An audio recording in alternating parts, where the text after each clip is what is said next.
Get to the passenger station.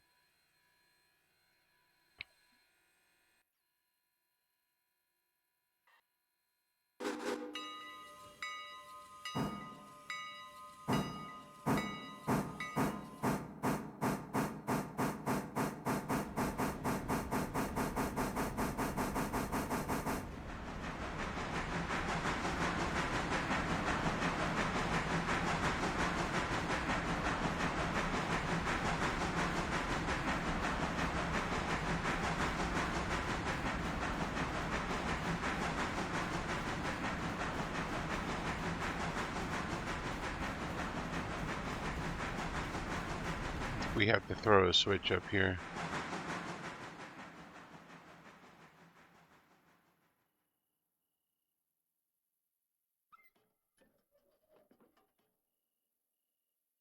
Wonder, with the CTC panel, you have to actually go to the CTC panel to operate it.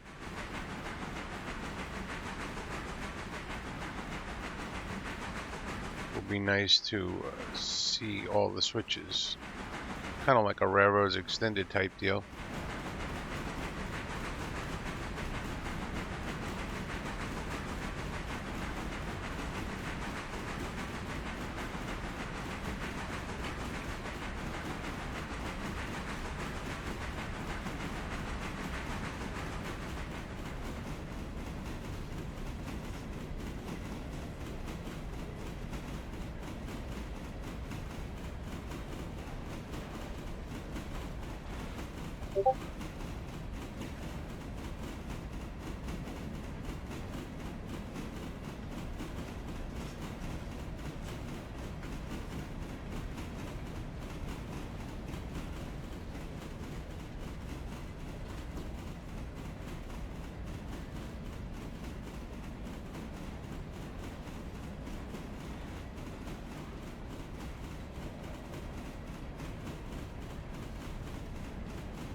I probably should have did this switch first. Goes right there. We can do that first.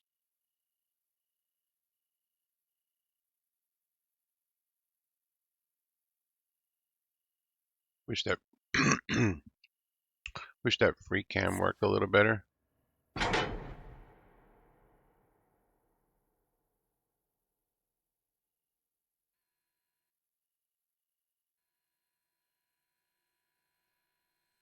Passengers waiting.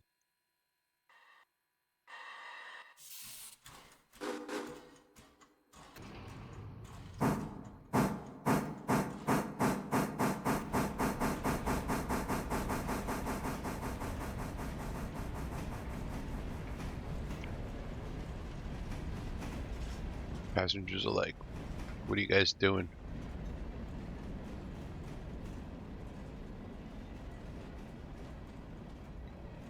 What are you doing? Actually, they're not like that because they're AI. They're not even AI. They're not even there. They don't exist. They're just numbers on a board.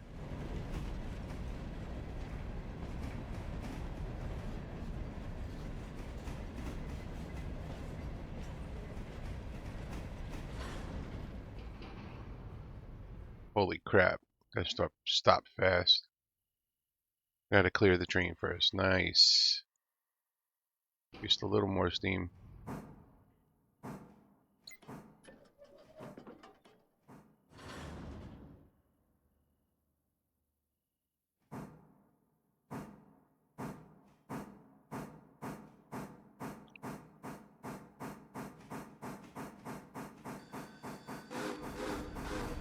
Got to do the signal.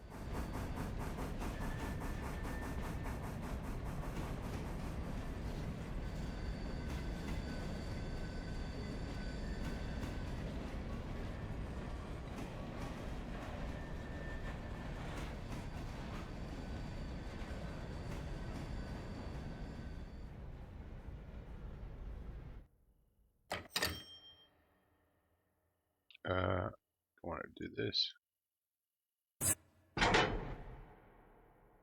And I will set the brake too.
Where's all my homies at?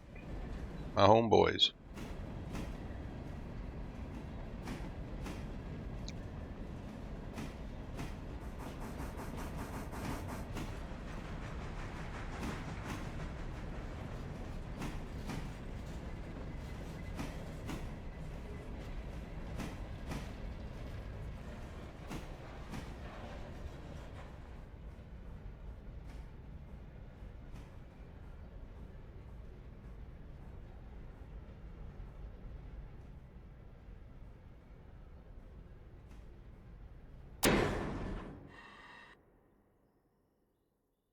Alright, let's tell this guy to go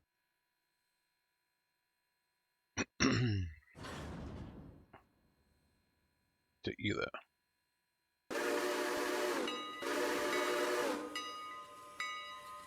Let's go over here.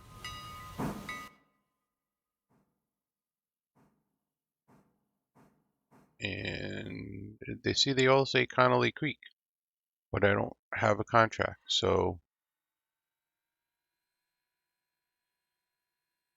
I don't know what the deal is.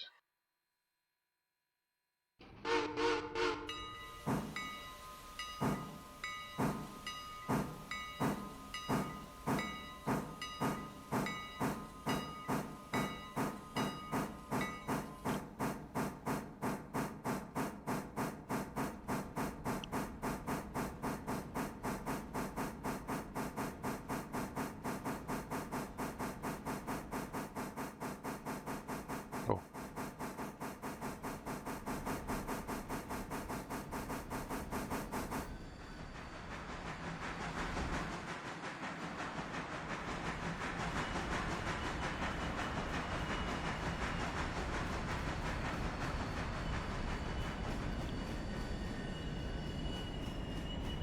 We know where you guys are going. We don't need to have that. These have to go back to the interchange, though.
Wow. Didn't need much at all.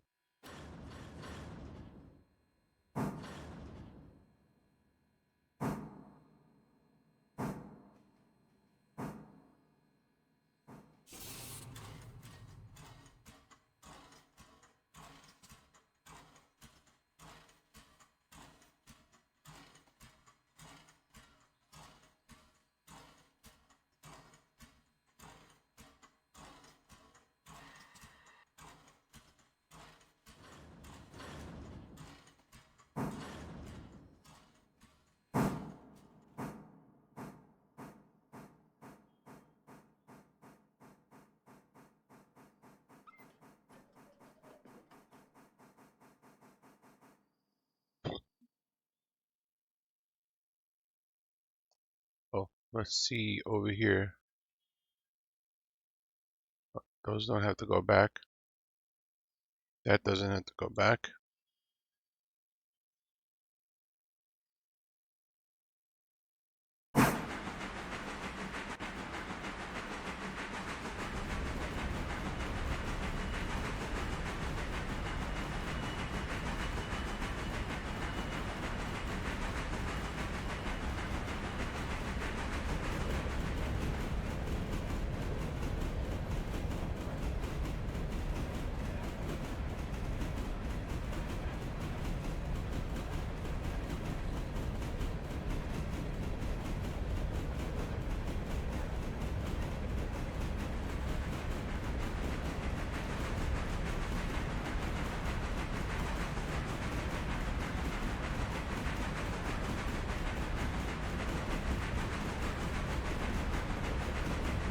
Choo-choo's in the morning.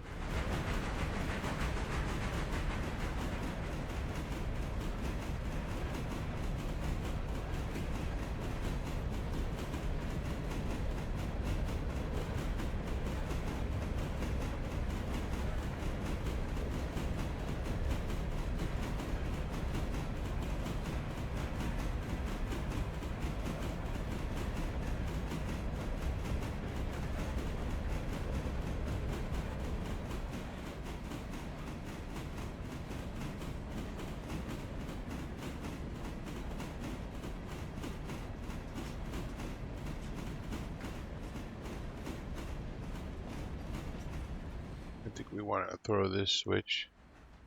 Wait for him to stop though.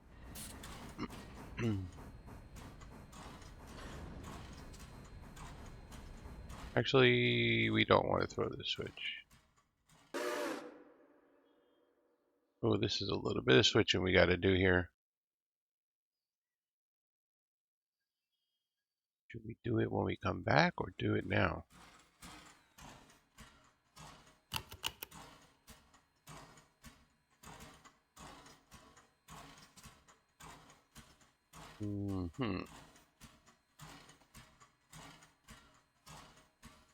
Actually, I think we do it when we come back.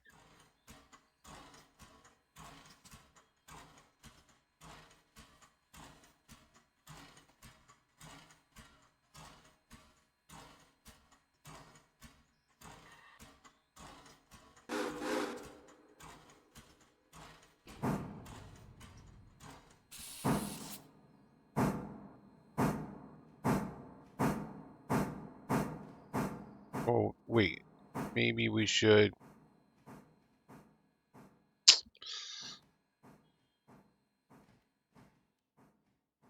Maybe we should at least put it.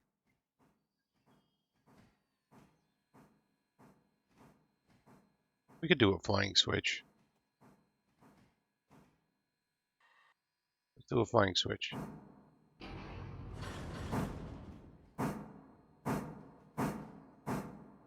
Oh no, that doesn't make sense because we still have to go in there and get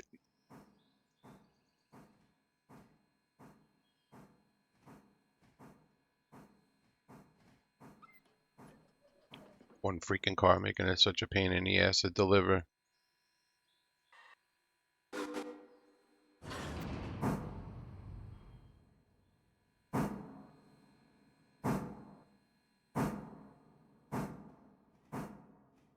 I'm gonna disconnect you here.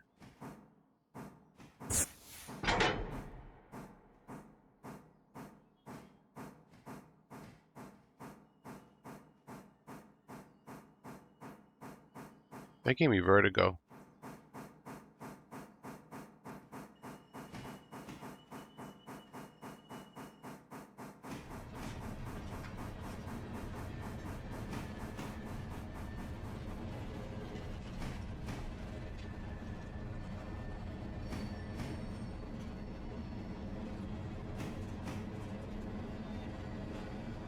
We could do this on the fly also.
We'll back up. Put the boxcar back on the train. Push it back a little more.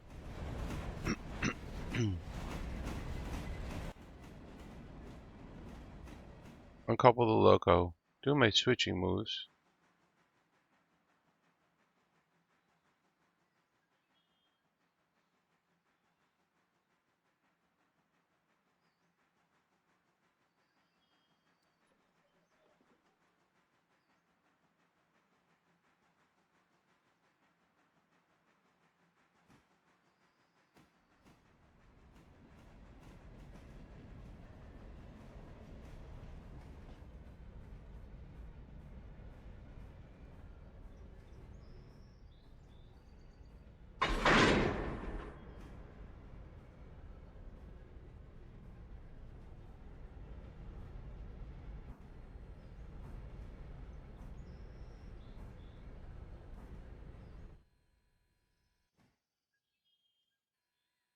He runs on the gravel funny.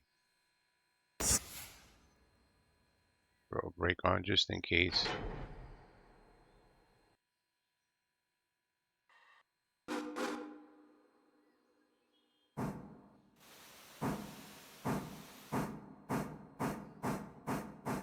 I didn't throw the switch.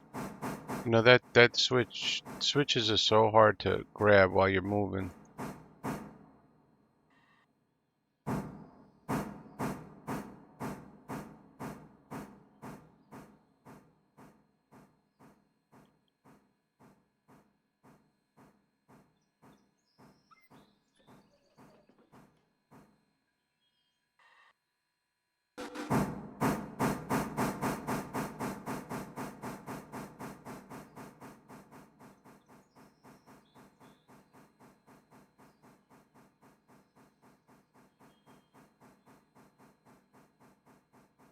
Does this one have to go back? No.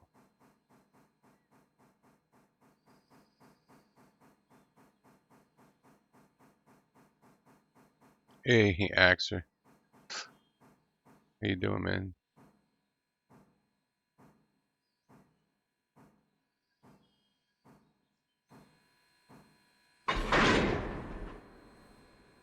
Almost died.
Oh, I just threw the wrong switch. Haha. Should probably pay attention more.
Oh, got paid. You got paid.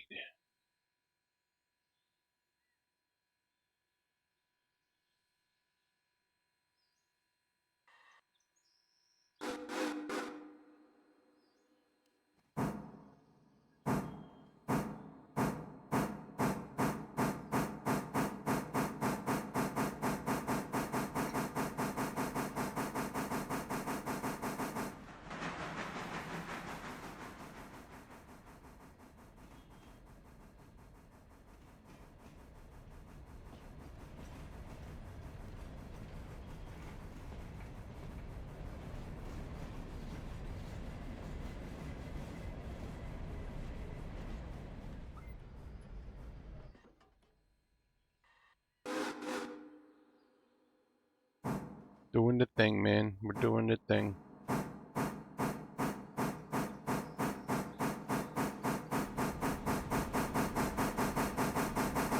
That hurts my ears.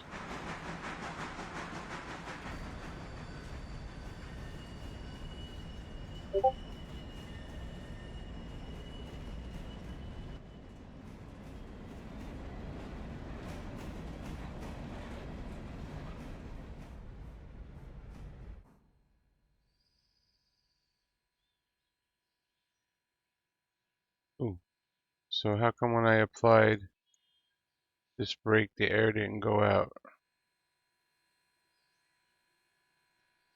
How come this brake doesn't work right now?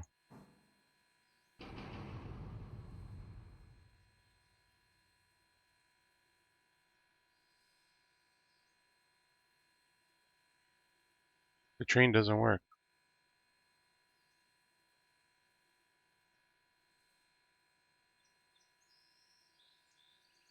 What's wrong with the train? Those numbers are like skewed. Hello? Oh, the valve wasn't open.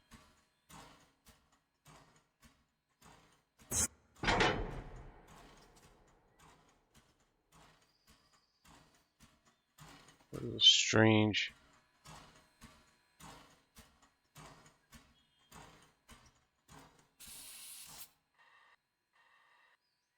None of that made sense to me at all.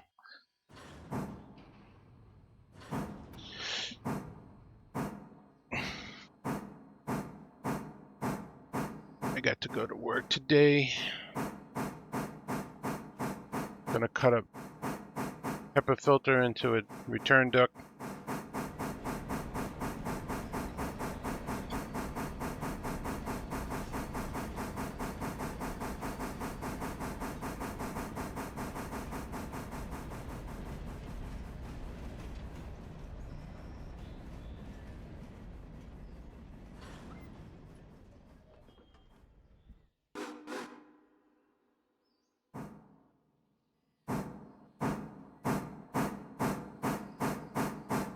I gotta get one of those train controllers. I don't know if it works with this game though.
That you saw that? That brake did some weird shit. I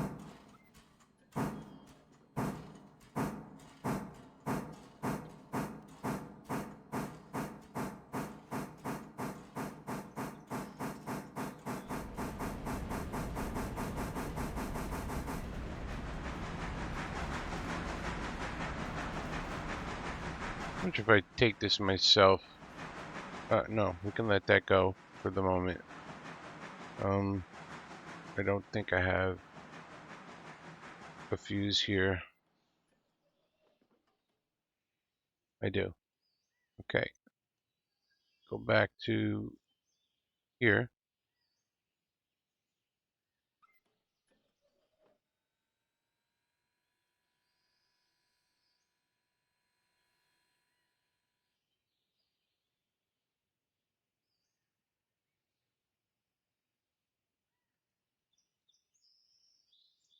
You know, it's amazing how close he puts it.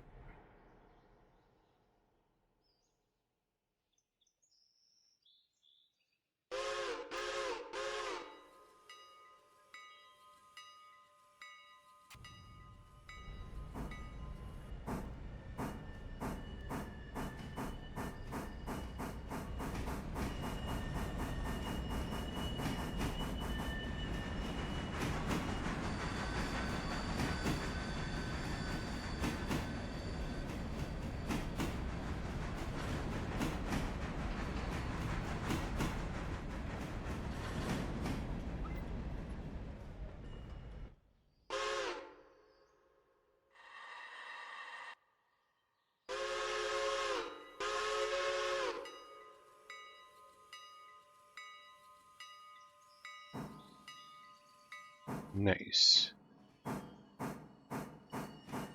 Let's take control of this sucker.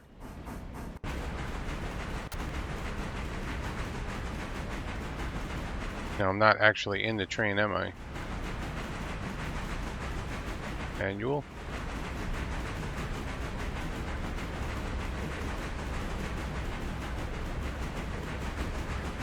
Let's open this sucker up, see what she's got.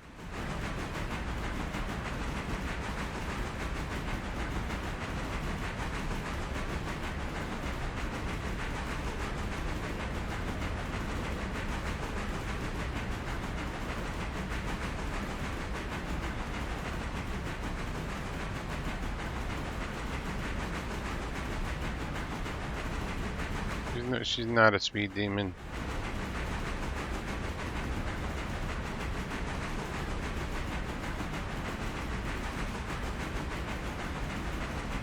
Probably just wasting a lot of... I pulled the regulator in, look what happened. Oh, maybe. She stopped climbing.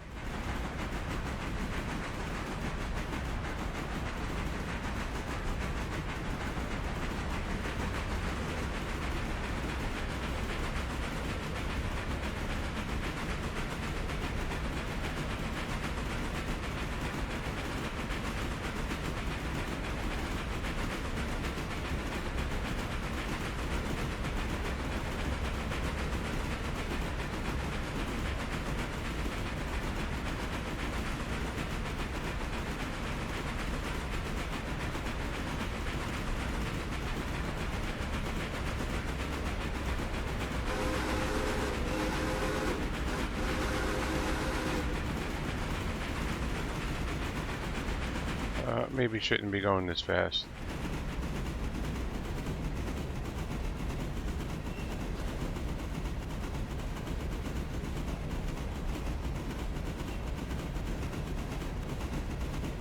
I'll slow her down a little bit.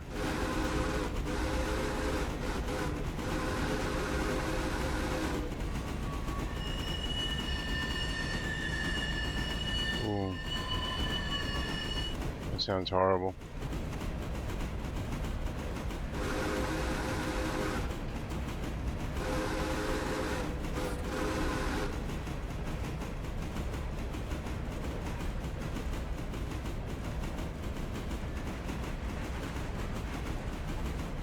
Huh. 97%. I think I just damaged the 3 passenger cars possibly on that turn.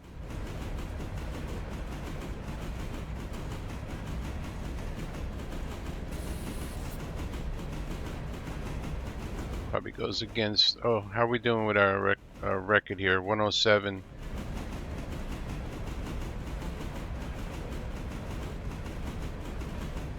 Safety may not go up tomorrow.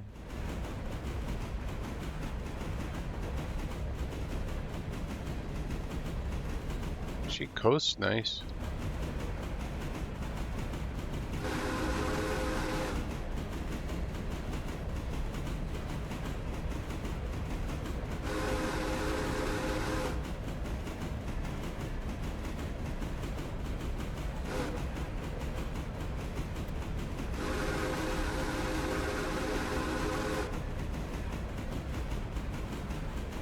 Textbook whistling.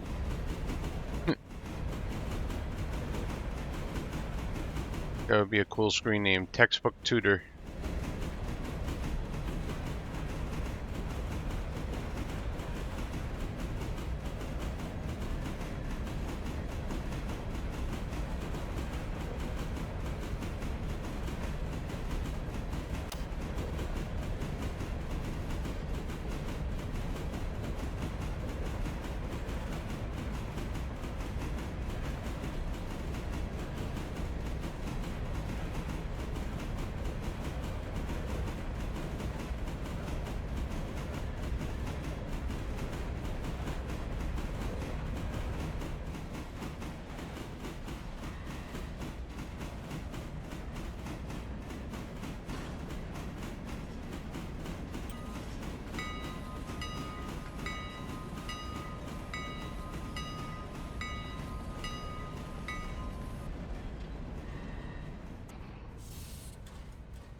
So we do have to go around. Alright, how are we going to do this? First of all,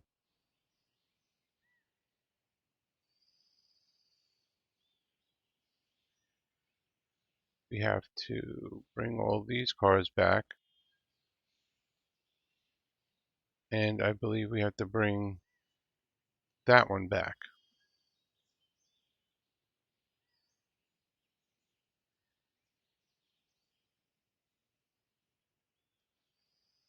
Hmm.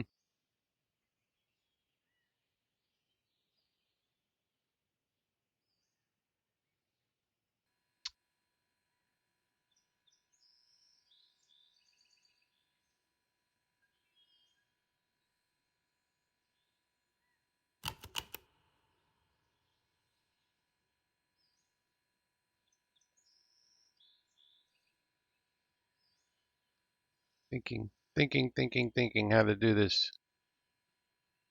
How much money did we make? $111.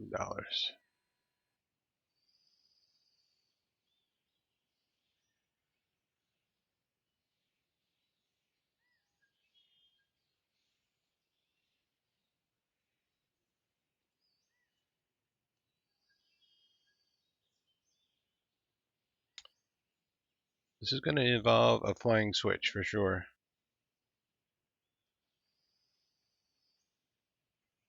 So, disconnect this.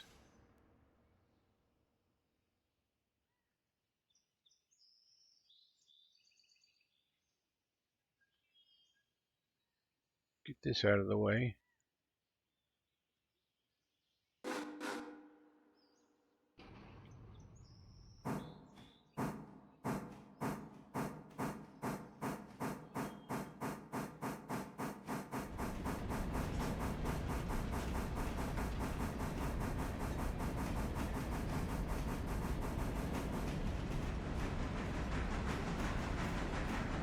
Please don't fall off. Oh god, you're gonna fall off.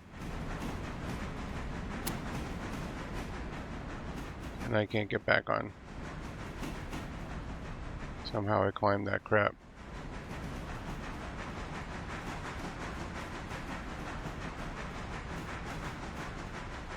Come on, clear the switch, clear the switch. Clear the switch. Yes.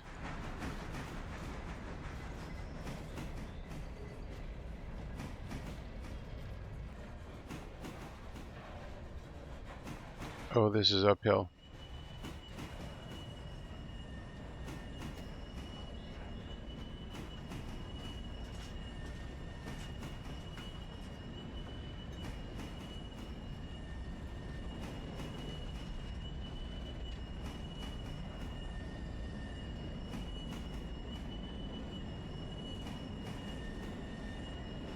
I don't know.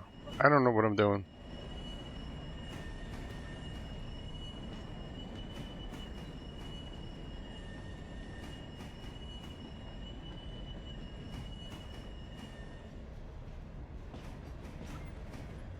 Locomotive kind of needs to be on the other side of this.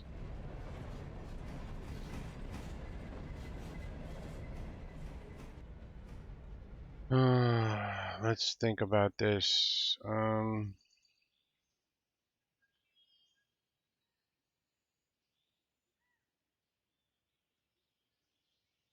I didn't need to go this far. I really wanted to turn the loco around.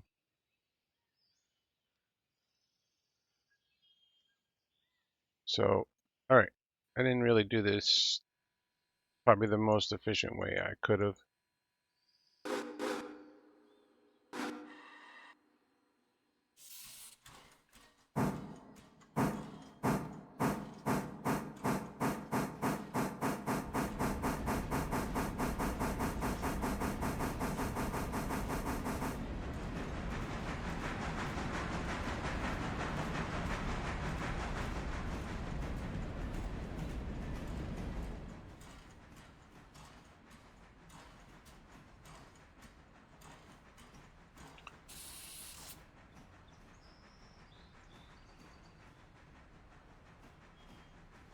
And we don't really have to turn the logo around either, but we should.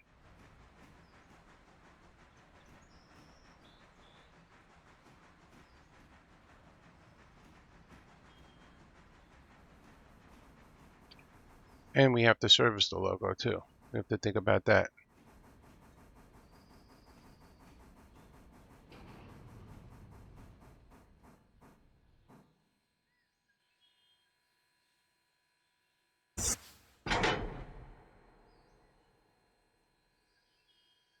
I guess this train could be taking passengers.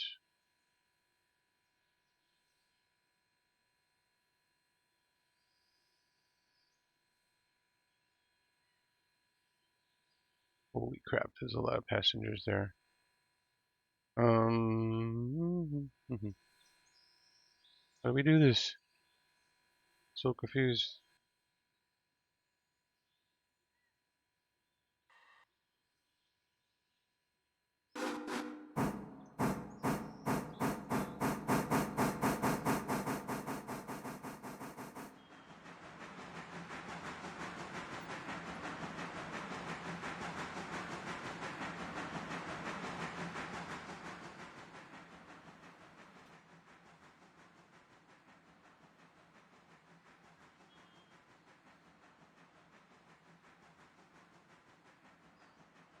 We'll turn the loco around now. That's its own move. Oh no, we don't have to turn the loco around right now. We could use the roundhouse to turn it around. Let's do that. I want to try the roundhouse.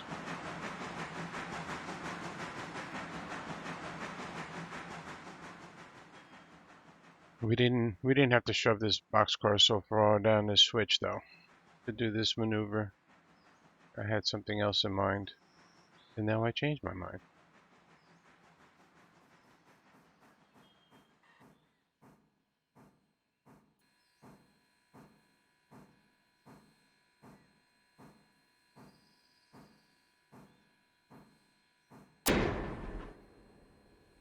Let me out of here. Is there a door there? Or that's just supposed to be. Yeah, there is a door.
For sure,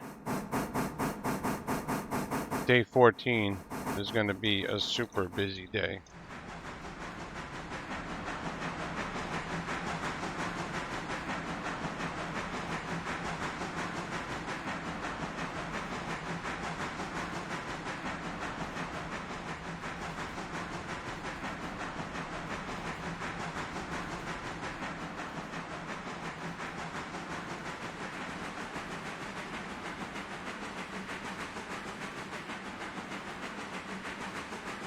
You want to figure out this whole roundhouse deal.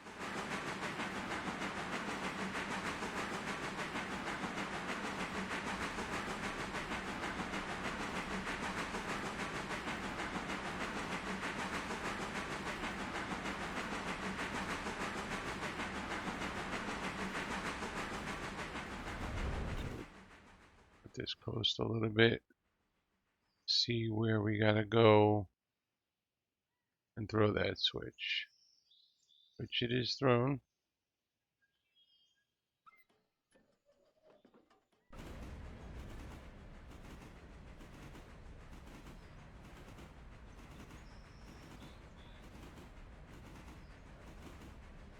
Burns a lot more water than coal.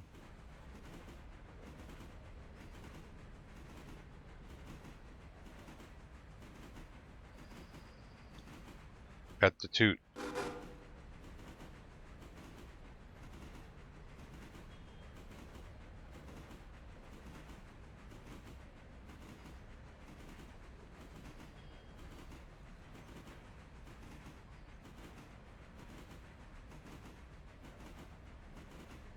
CD trumpet. It's okay. It's the doesn't have a very good range.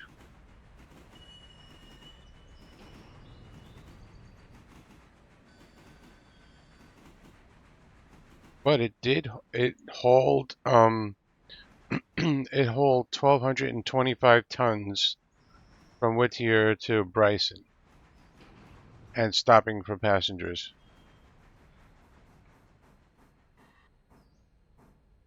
So I thought that was pretty good on a single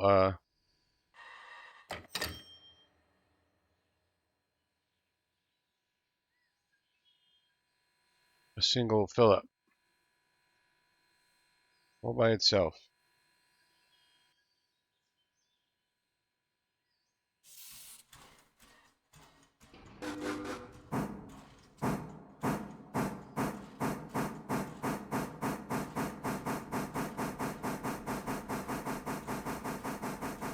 I probably should have bought the other Mikado, Mikado, whatever. I've always called it a Mikado. Mistake I made when I was a kid and it just stuck, I guess. Mikado. I think it sounds cute. Reminds me of being a kid.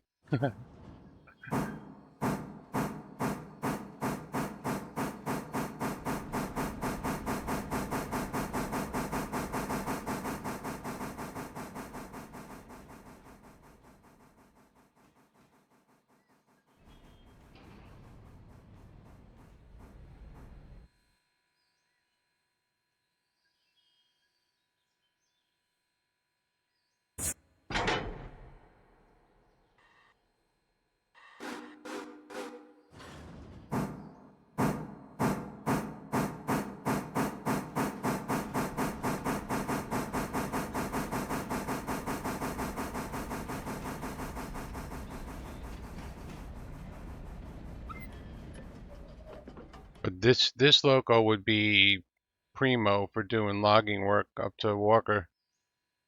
That's for sure.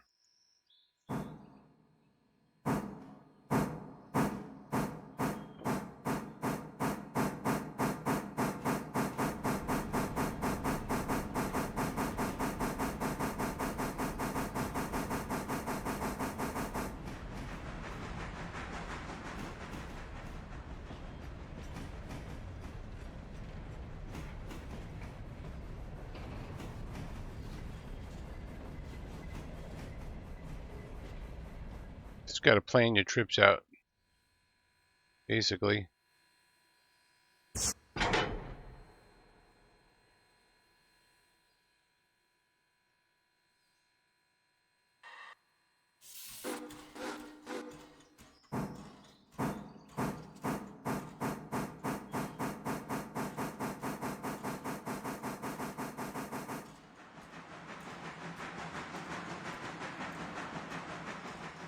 Like I'm down, started with 2,000 gallons of water. I'm down to 664, and I left. I filled up in East Whittier, right? Did my passenger runs. I did switching at ELA House Track, but I only had 6, 7 cars, so it was easy. I let the AI do some of the driving too, which also saves on fuel. They drive more efficiently than we do.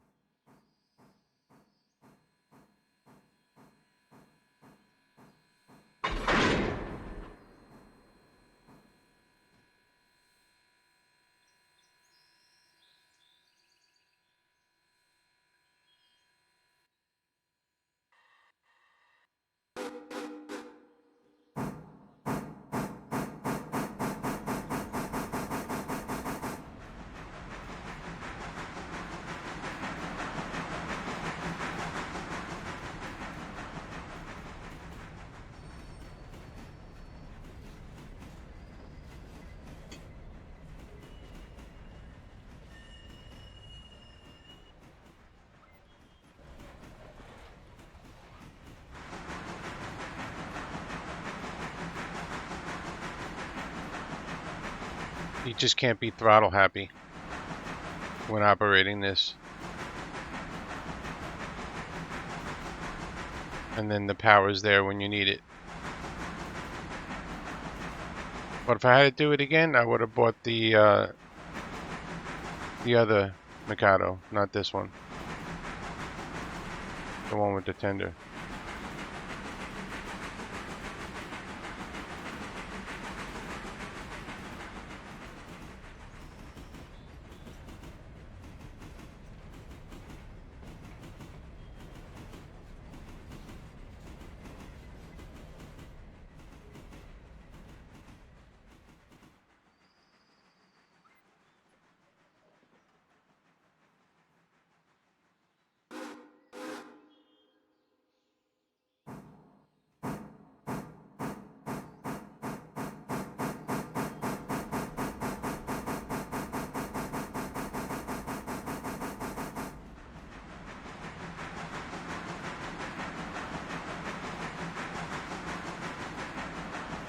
After you left last night, we got both our Connies stuck on the Hemingway grade with no water and had to send 2 locos to rescue them.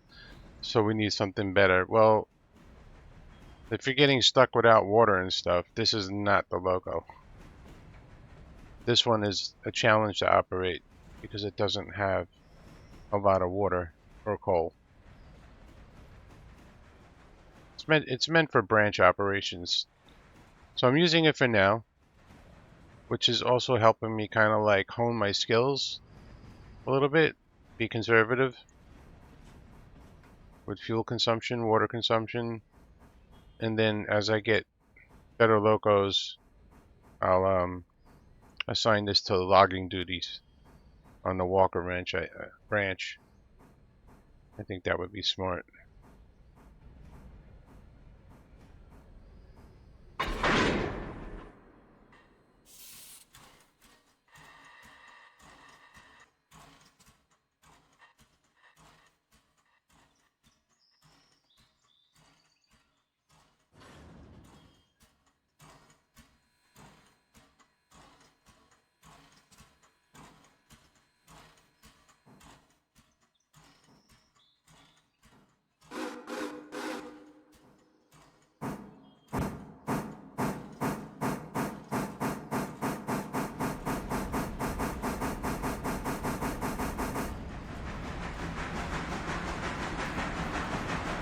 I mean, I would get, if I was to do it again,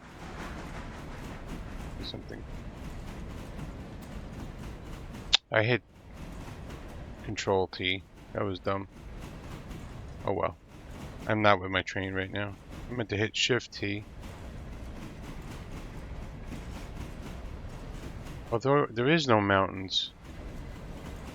Well, the Berkshire. I would get the logging Mikado because it holds this much. 35,000 pounds of tractive effort over 25,000 for the consolidation.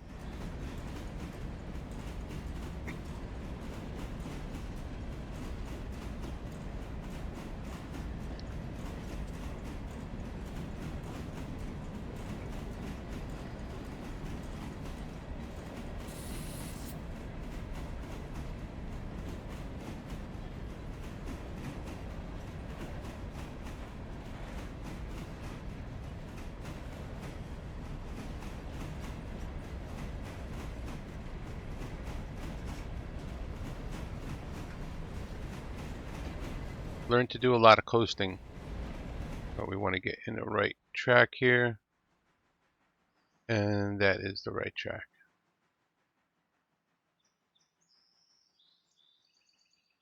And all this needs to be straight.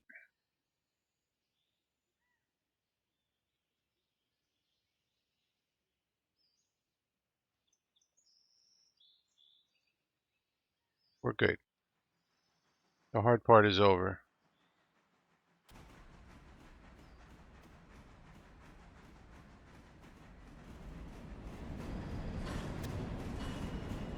It's amazing how much you can conserve when you try to conserve. Gotta be good with that reverser.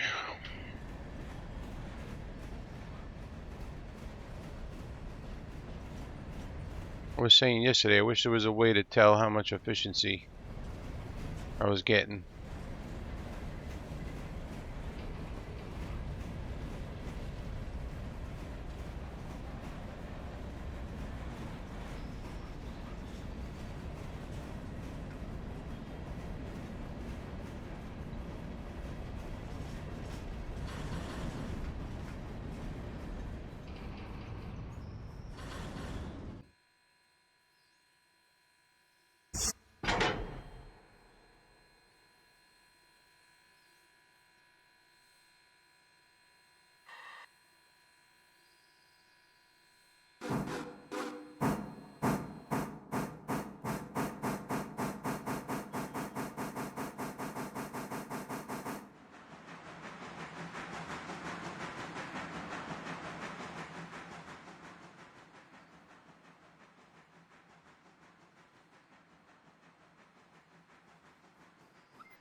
I feel like when you're down here operating the controls and you right click to pan, it should just disable everything and go into a pan mode, and the mouse should not be moving.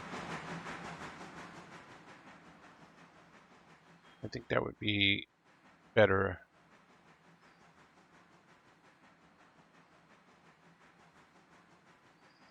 Let's try this turntable out.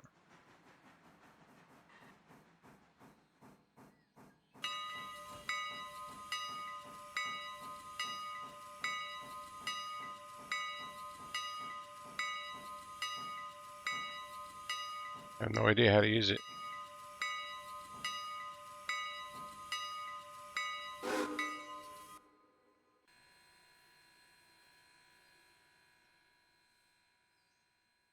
Come in here and use it. All right. Hey, this works pretty good.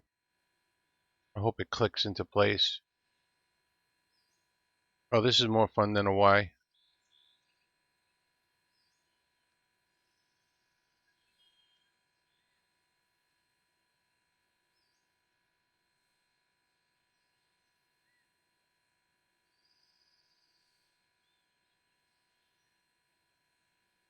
Oh, wait, does it? It does click into place.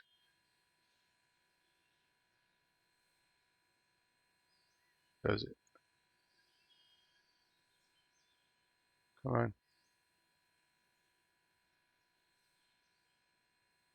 Yeah, that seems like it clicked into place a little bit.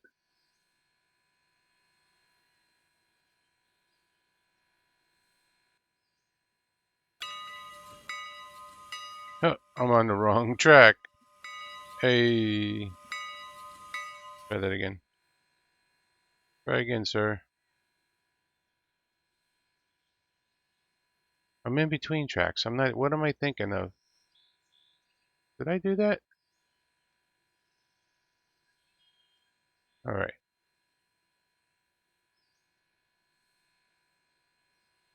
I'm losing my mind. Holy shit.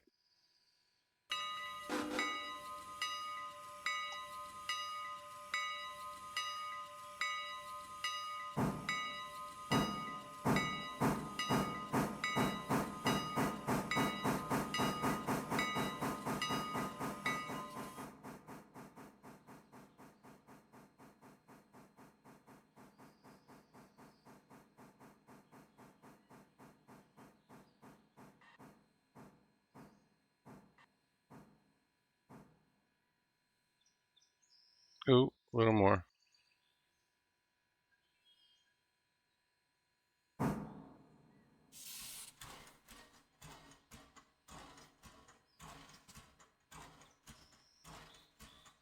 Nice. We use 75% of the water to go from Whittier to Ela. Do switching on the Ela house track. get all the way to Bryson, be switching in the hardwood, turn around, get the Bryson bridge, cars, get a lot.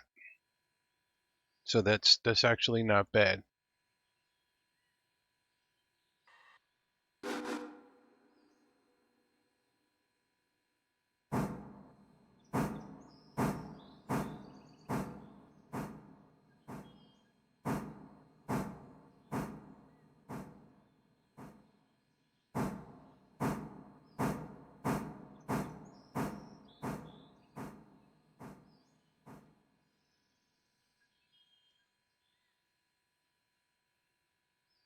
Nope.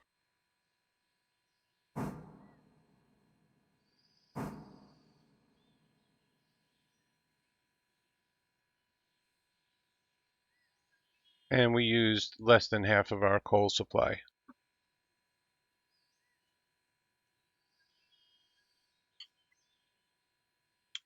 Mother Slug. Good morning. What a name. Jeez.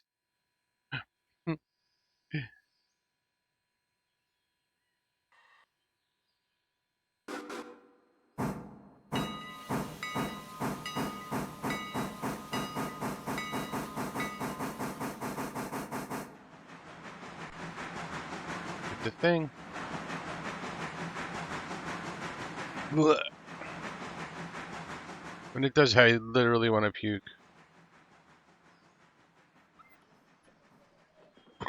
Now, I guess I'll put the boxcars ahead of the passenger cars.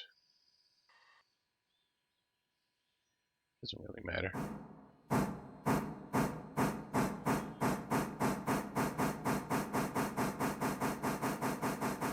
Nickname from work? That's not very encouraging.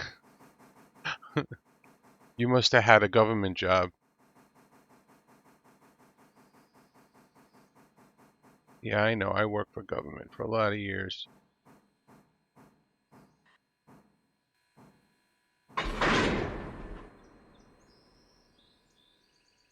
Can I get out? Won't let me back out.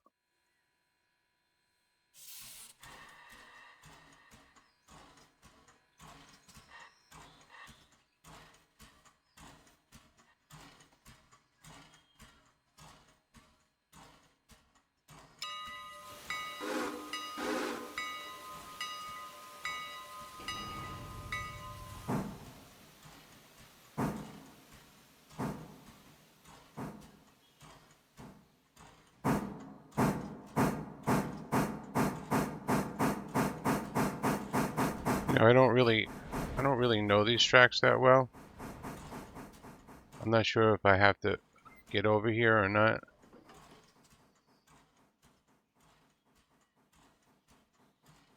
That help me down here? Or do I still have to go the full distance? It doesn't really matter. So I have to go the full distance so that I could come back, get the passenger cars.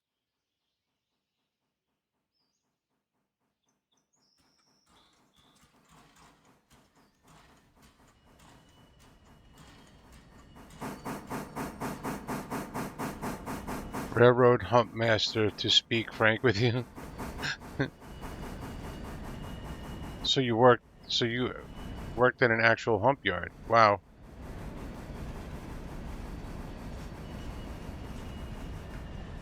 So is the slug reference to a slug locomotive?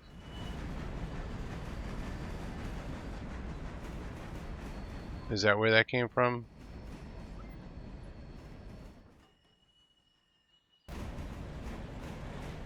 Ah, nice.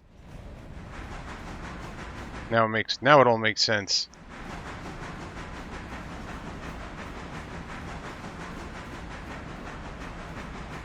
You ferroequinologist, you.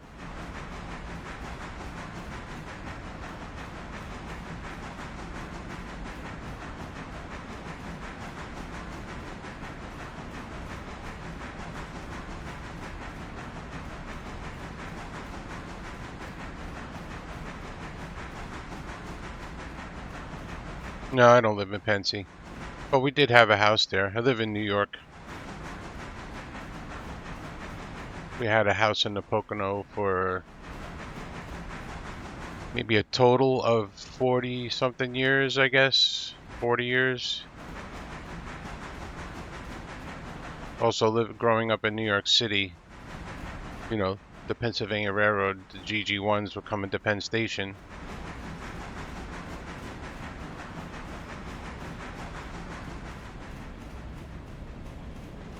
Which is probably my favorite. Oh, Pensy all your life. Nice.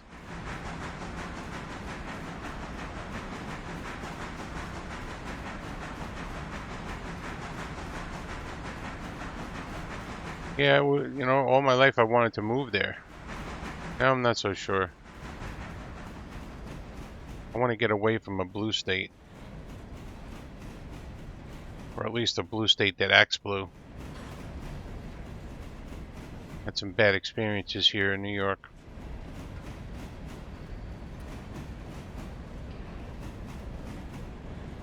Even though I love New York, the state. When your government nearly kills you, you tend to want to get out.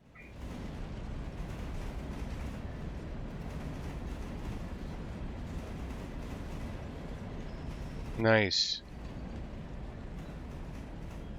The Enola Yard in Harrisburg. I'm gonna have to look that up now.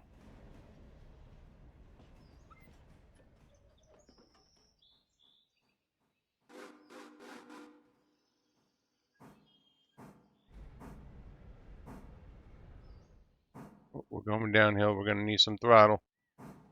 It's a regulator. The passengers are getting antsy.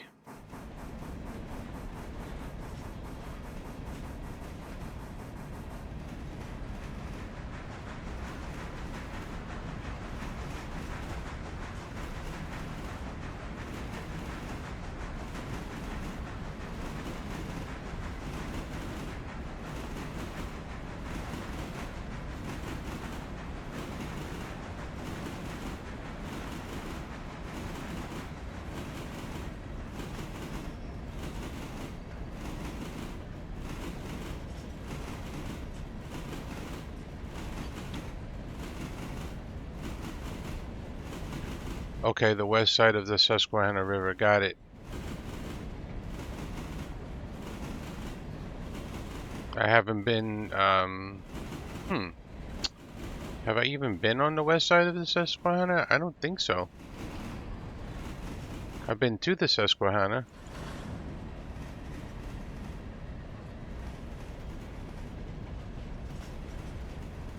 You know, Scranton, that area, Carbondale. Hey, thanks for the follow.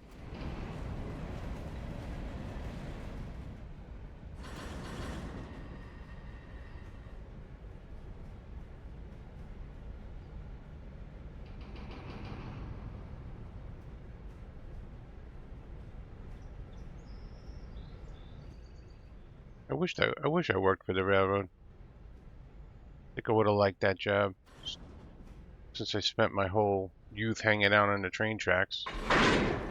Would have felt like I was still a kid or something.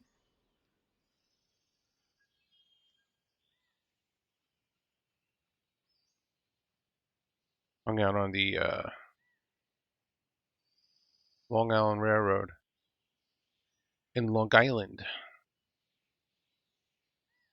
Let's see if I go like this and then like this. Oh, that was weird. Alright. No brake set, so trains rattling around like crazy.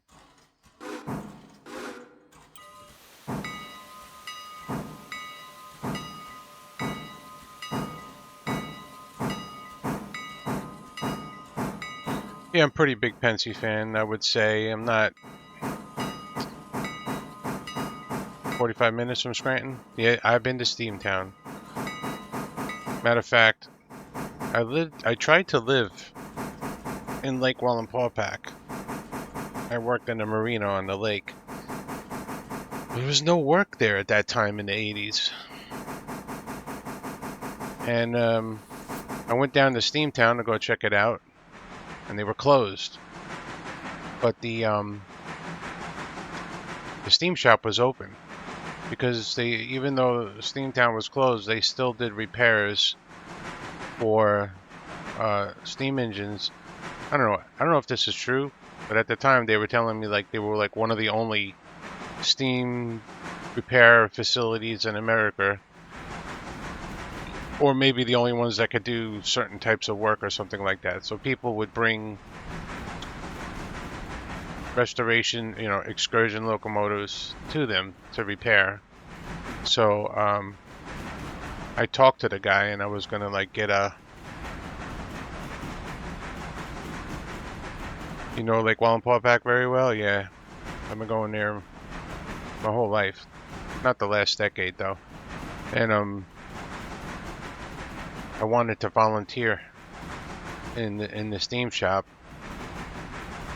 but I really couldn't get a good job going where I could afford to travel to Scranton to do volunteer work. So I never never got to it. But that day they took they were fixing they did some work to their excursion loco, which, God, I can't remember what kind of loco it is right now. It's either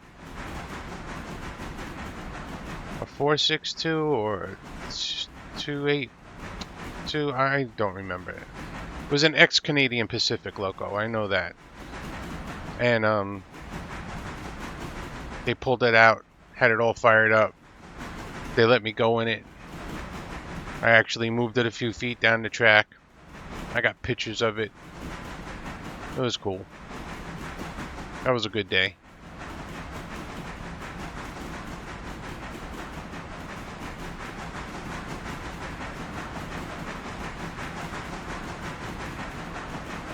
Yeah, I wanted to volunteer there. It's an 040 now? Wow. I went there later after they did the big renovation, and they had 2 steam engines going. They had one fired up on the turntable. It wasn't an 040 though. And they had the other one that they normally run.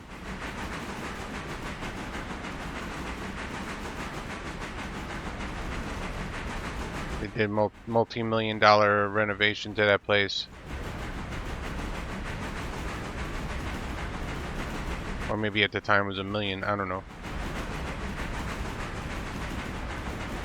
There's a GG1 there and a big boy.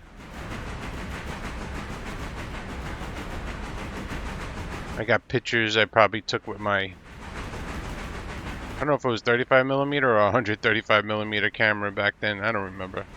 I gotta dig those pictures up.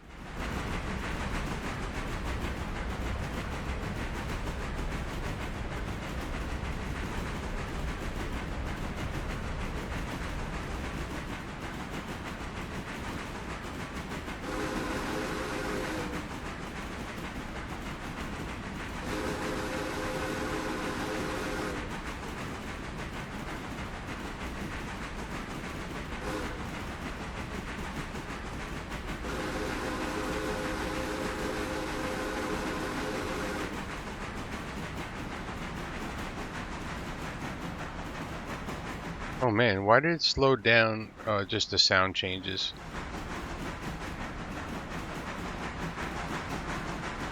I'm afraid I'm gonna burn through a lot of water climbing this hill. But we should be okay.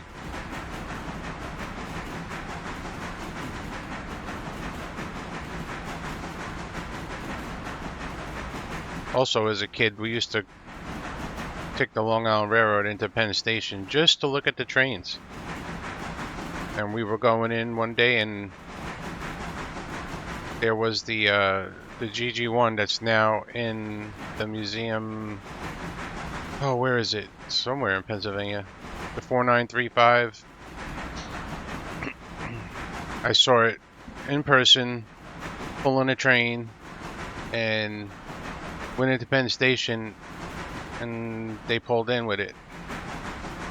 And I went over to the track, got to speak to the engineer.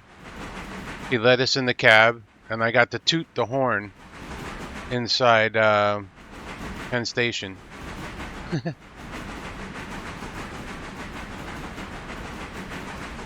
282. There you go. It doesn't run because in 2017 the frame was cracked. Wow. AKA dead. Oh, I didn't know that.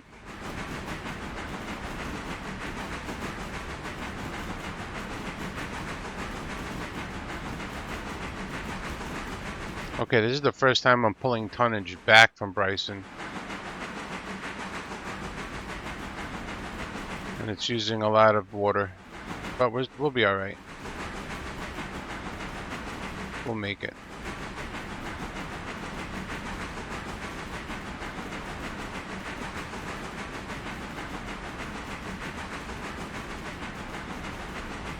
So then now they need a new frame. That sucks. It could be done, but that's a big job.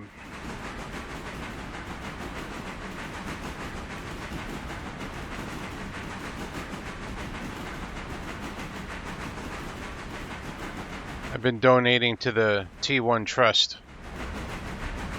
I can't wait to see that thing going. We're gonna have a brand spanking new T1. There we go. Now we're out of the hill. We can coast at this point. Conserve.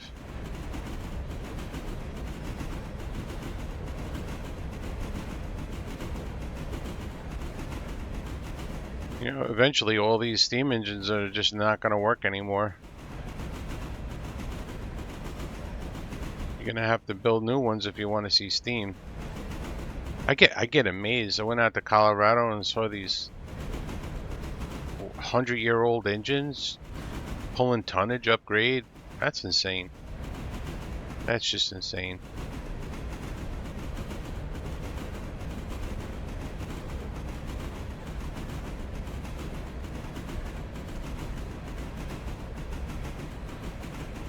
Steamtown's Big Boy passed active test certification in 2021, meaning it could run active, but Steamtown doesn't because trackage and clearance. Oh.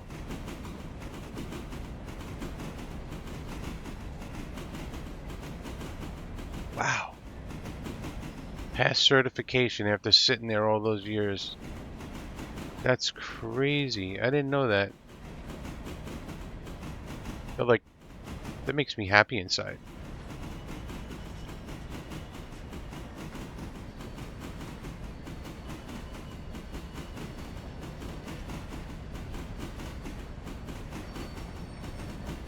They need to find a place to run that thing.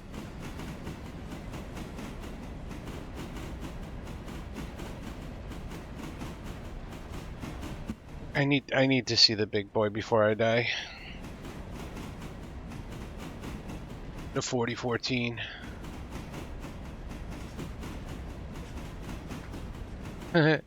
Union Pacific isn't the only. They did such a restoration to that.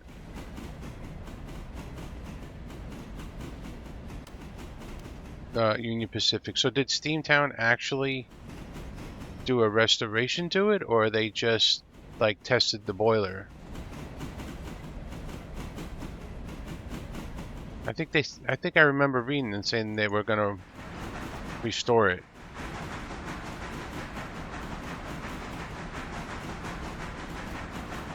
They take a lot of chances running that? Yeah, they do.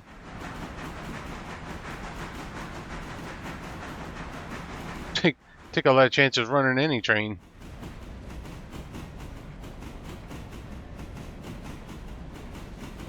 Just look at East Palestine. And I'm not talking about overseas. I'm talking about Pennsylvania. What could be worse than that?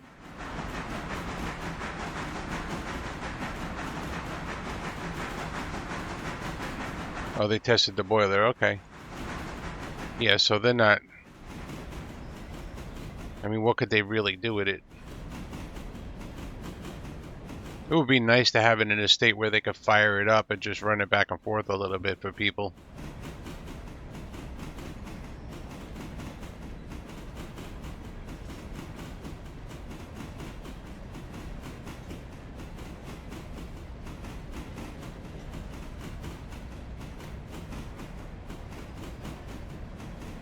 Being that Union Pacific already has one working, they're probably not even interested in it.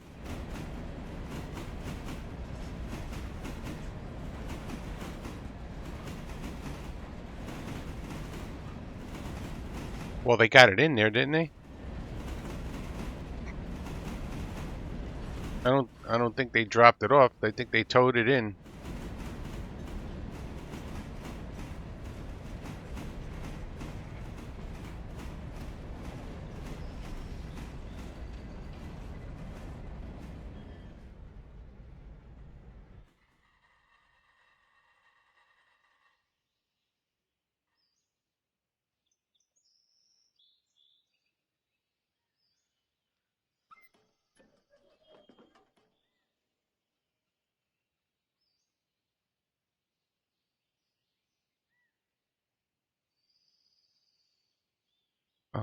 Did I did set these.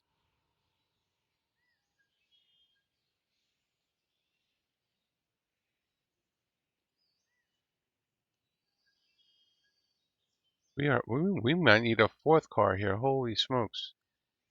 We're getting close to maxing these out.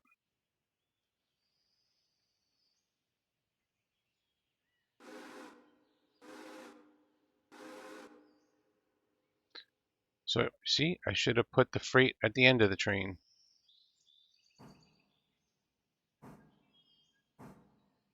Because now I have to do multiple moves to get this one boxcar off. Yeah, I'm waiting for that K4. That's another favorite of mine.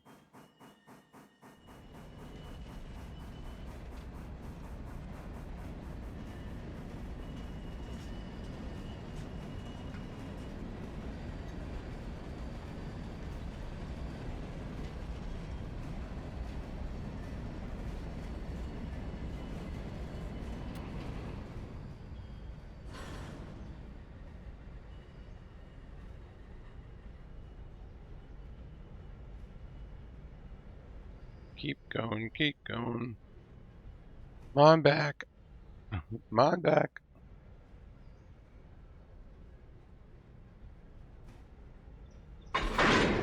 Oh, nice. Only 2 left.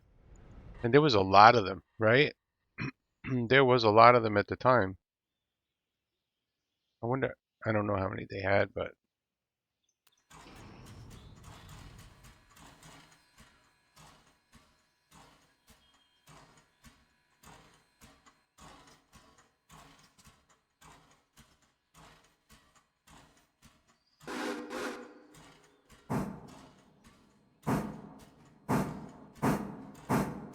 what are we doing? We're good. We only burned half our water.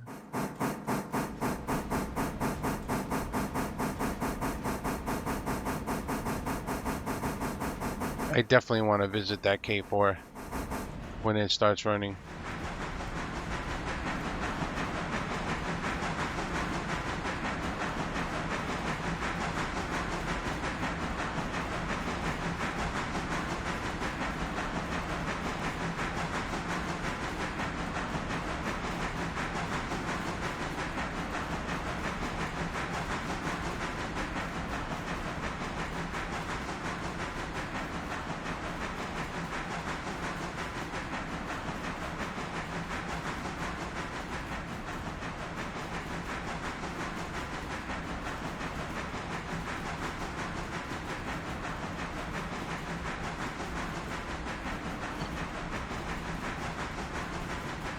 Did I ever hear the story of the Red Arrow wreck? No.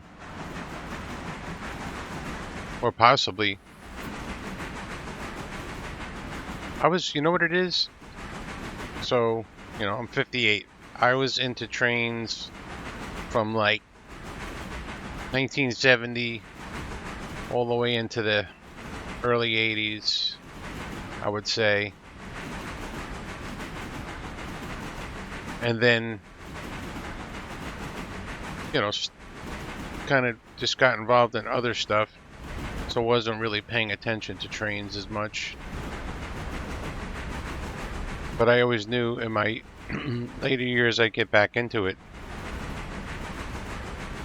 I didn't know it'd be virtually.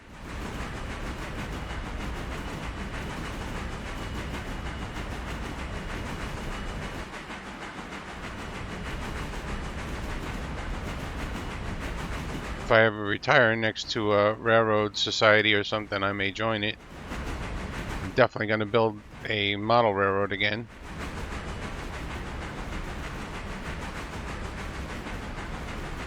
Oh, we're using a lot of water here.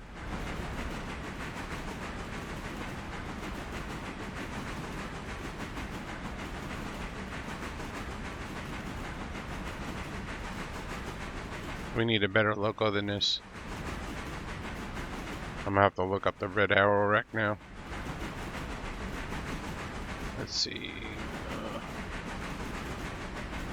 Let's give this thing to the AI to run, and I'm gonna look up red RROx.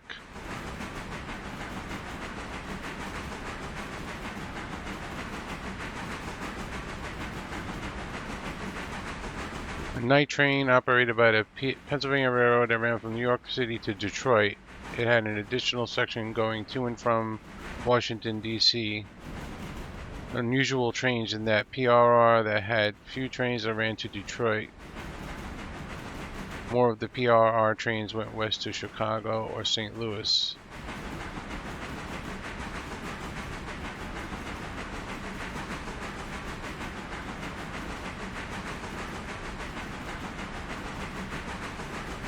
In 1947, the Red Arrow, 2 K4 steam engines, okay, and derailed around Bennington Curve, mile down from Gallatin's Inn Tunnel Hill. Excessive speed around the curve. No pictures. Why is there no pictures of this? Oh. Wow. There's some pictures. Damn, that thing is mangled.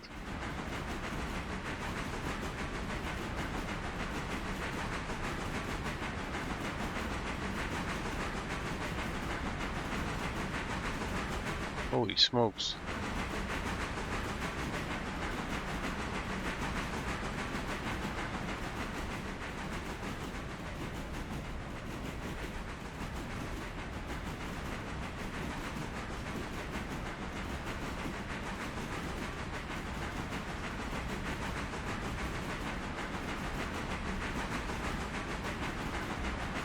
Man, we used a lot of water.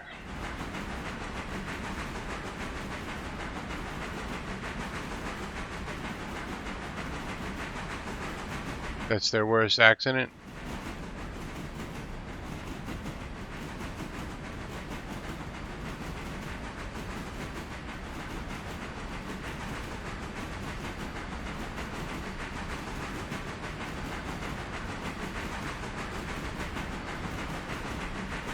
Okay, we're going to take manual control of this sucker and coast her in. And I think we have to get this boxcar out.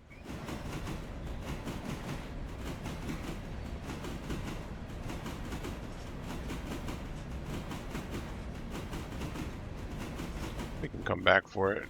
We don't need to do this now.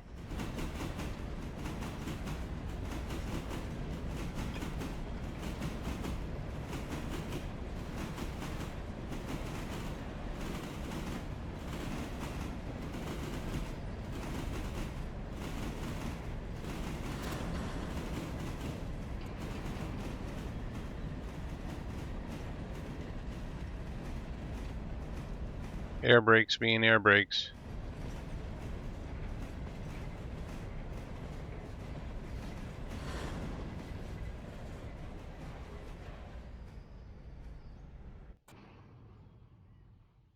We should leave this car here. That'll make switching easier down there.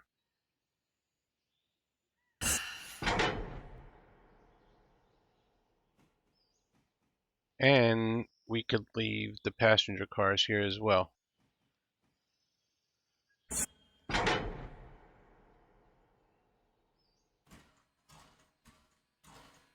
You'll let them unload and then continue on and drop these off and then come back.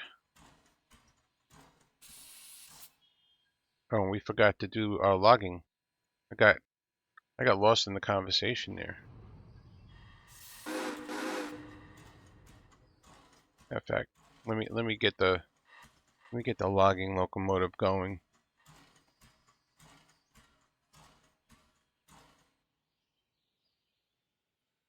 We could wait an hour. Go. We can reverse this sucker.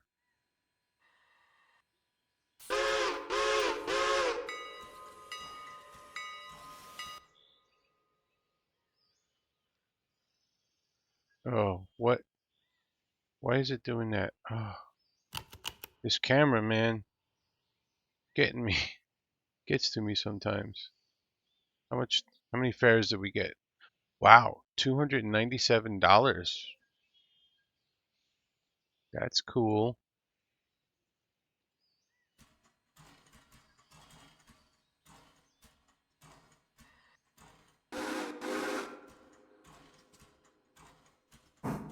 Let's put this in the exchange. The interchange, I mean, exchange.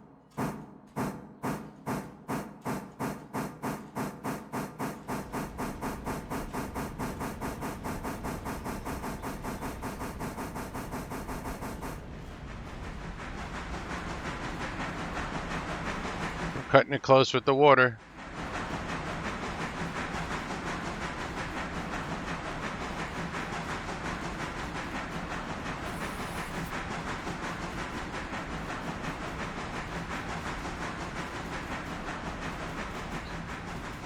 Am I familiar with the town of Easton, PA, on the border of Delaware River into New Jersey, that back in the 40s was a massive hotspot for railroading, as there was 5 major railroads all met up there, crossover railroads such as Pennsy, New Jersey Central, Delaware, Erie, Lehigh Valley. It rings a bell, but I wasn't.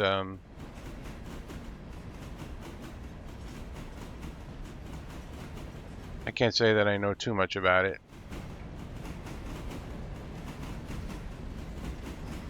You know, as a kid in the 70s, first of all, I'm a kid, right? So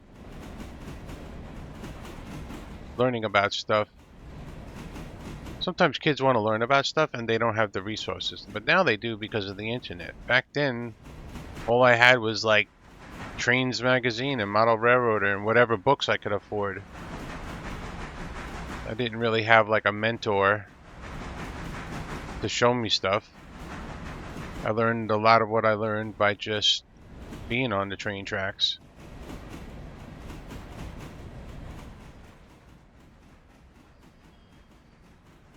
And my dad worked for the MTA.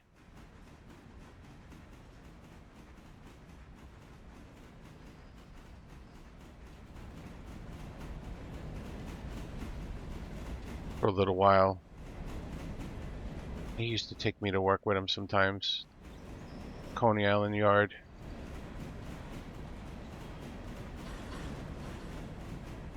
I operated a crane once and lifted a subway car off its trucks. It's really quite easy. So easy a 5-year-old could do it.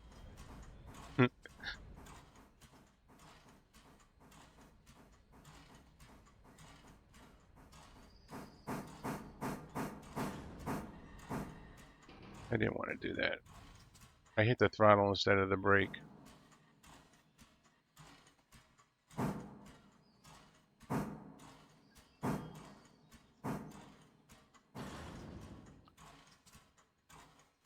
Oh, we had 200 and...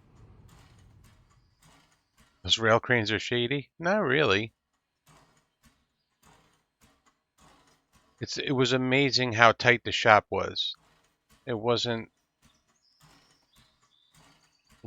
a lot of clearance in there.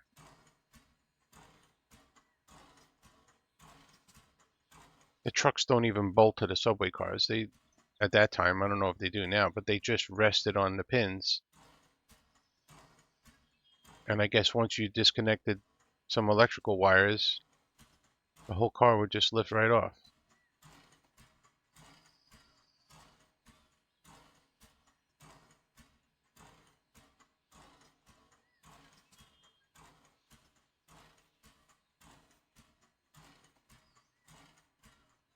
I remember it being dark. It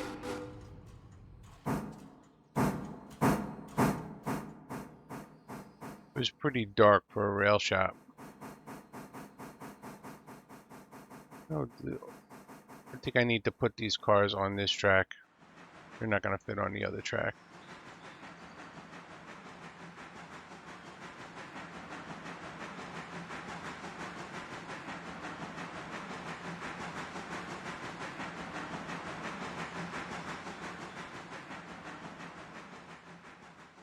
The shitty thing about this load is I'm not going to get paid for it, because this is just to expand my railroad.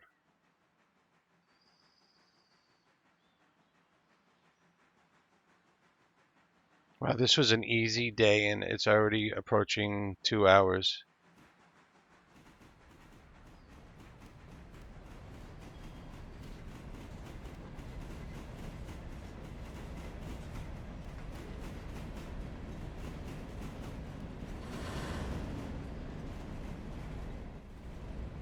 Emergency stop.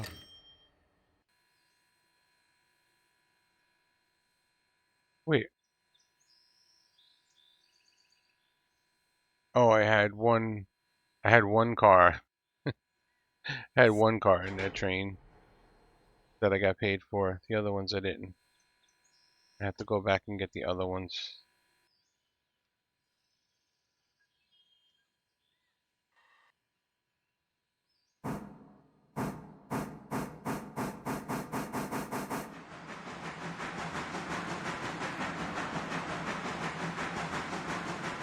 I'm free.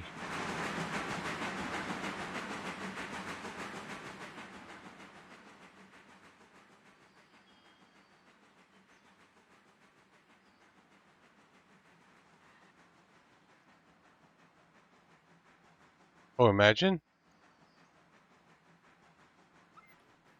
I was just thinking before, I was like, the cool thing about this game is they got the framework, right? So they could probably make this game anywhere.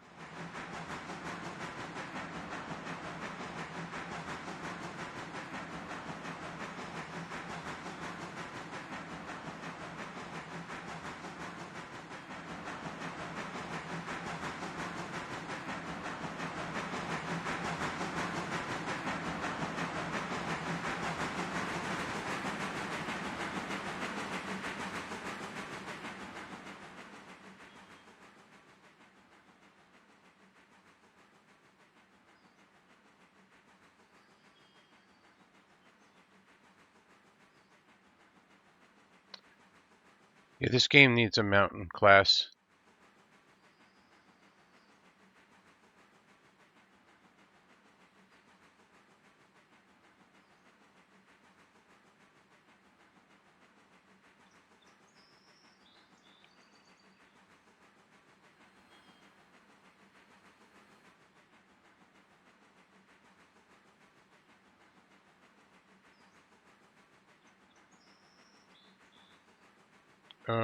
Let me give this thing orders.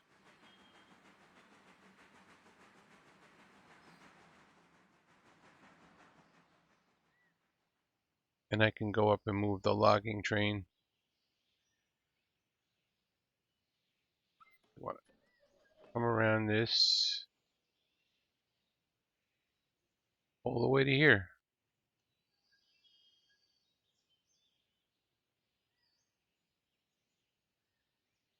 And come over here.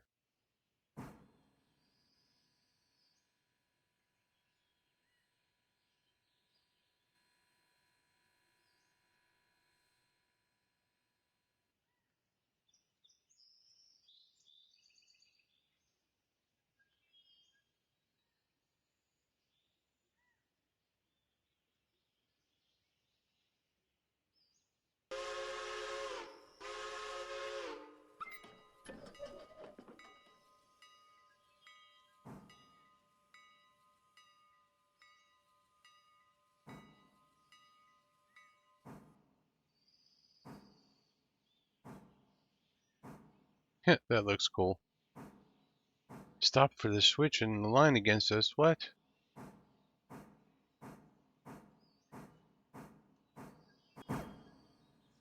Where is there a switch line? Oh, son of a gun. Okay.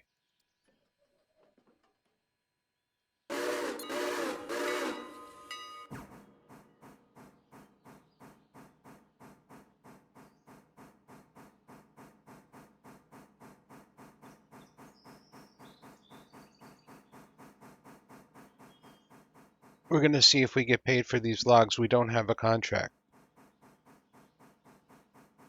We're freelancing.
Want to see how this yard control works here?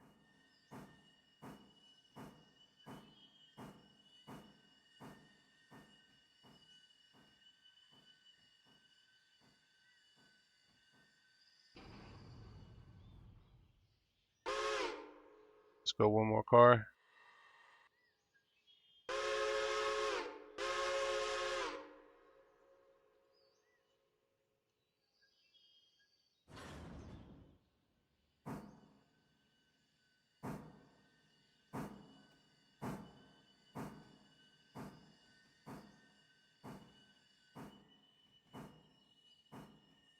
It's going kind of fast. Look, the wheels don't look like they're turning. Half a car? Oh, you know why?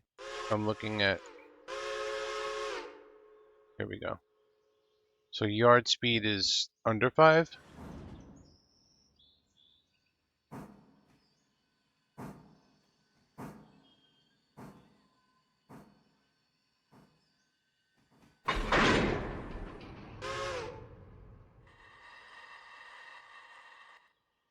That worked out alright. I could have just operated it by hand.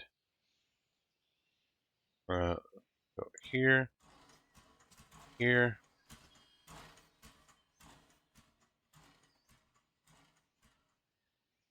Back to road, reverse.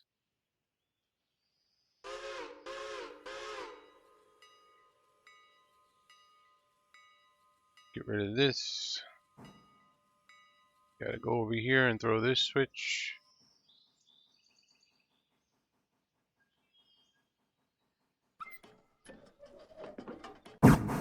Ooh.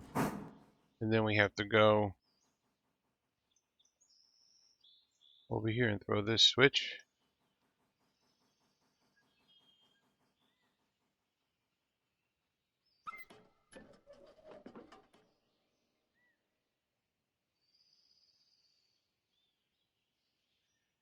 But if I go in camera mode, then hit map, then do this. Okay. So you could so weird. You could teleport the camera and you could teleport your body. Okay, the logging train is set to go all the way to the fuse. Oh, this thing is set against us. Yard speed in general is 5 or 10 miles an hour. How would you know? I'm just kidding. You're like the most qualified person in the world to tell us that.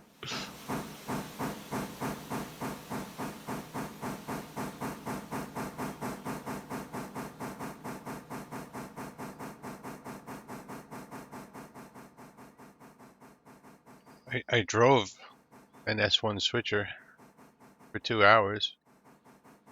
I also drove a Long Island Railroad train.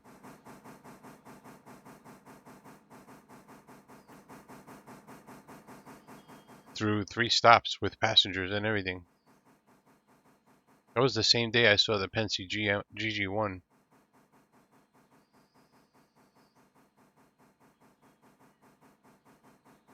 Why is this train stopped?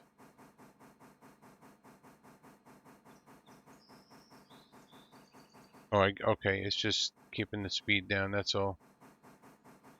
Um,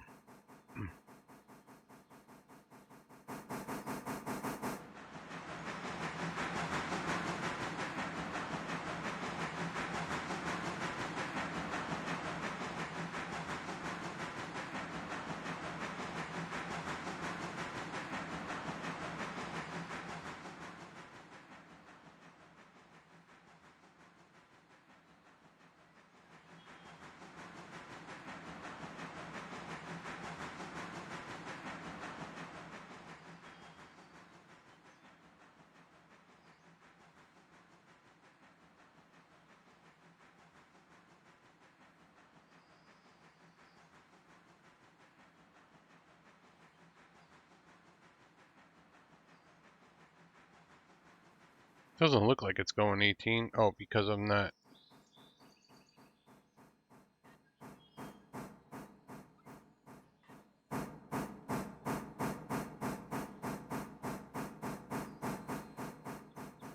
Can actually get rid of this. I'm here.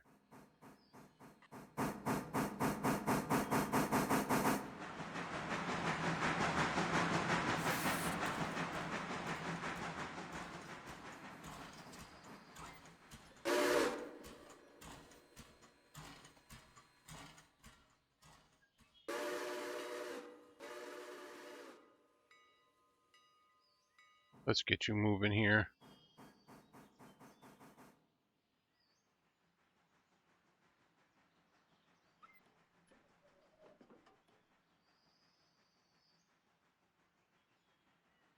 I think we're gonna couple these up again, and we're gonna push them up into the Y.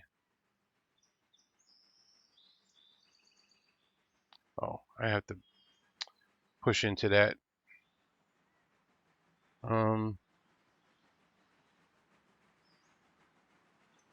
That train is doing its thing. Here comes my little chunker.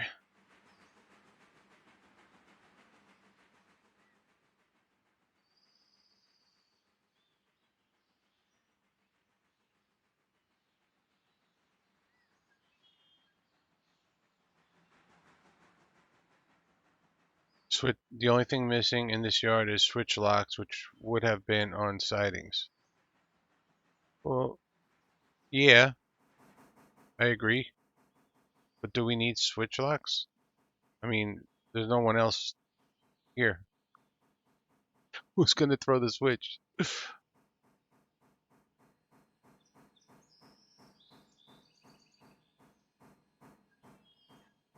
me take control of this thing.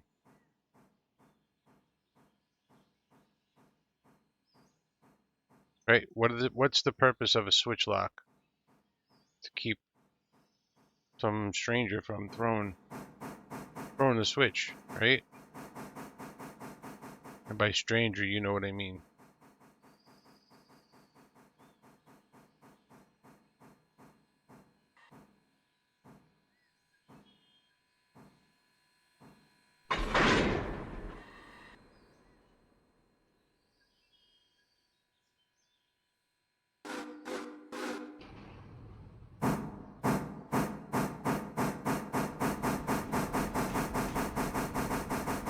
I'm trying really hard to climb this. Why is it so hard to climb this? Because I can't go as fast as the train, I guess. Bad things happen. Well, the AI stops for everything, so. In multiplayer, when you have CTC control, you can't operate a switch. Only CTC can throw the switch. So basically, there are switch locks in a sense.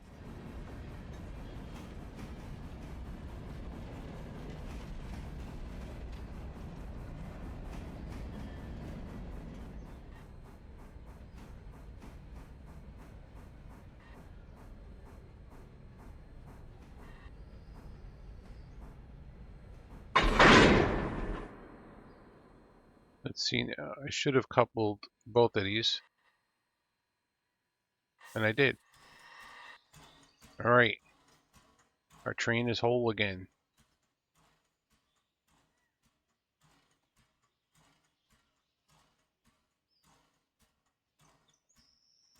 Let's get on down the road.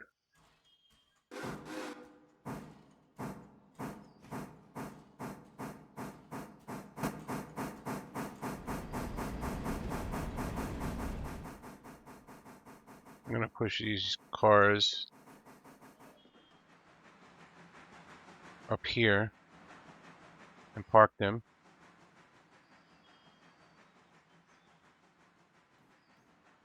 Actually, should. Let's give the AI something to do. Road. Hopefully, I'm going forward, right? Yep. Okay. Then this guy.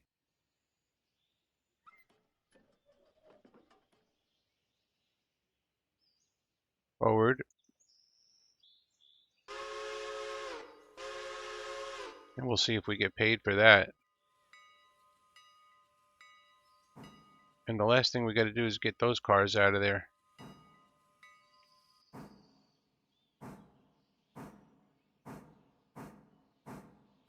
CTC would only control mainline, not all sidings. Okay.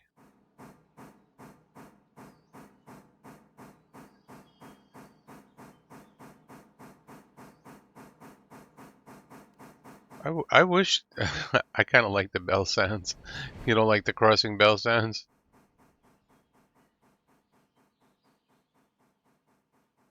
I could see where that could get annoying.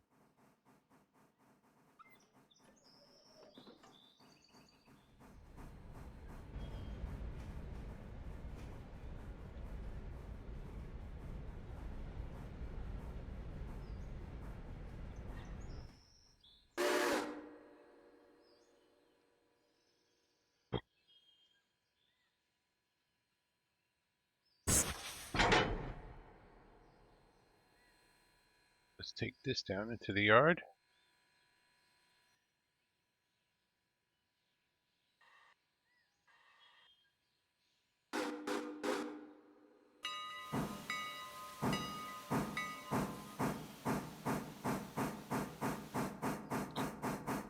Oh, maybe you know. I want to learn more about the bell on the loco.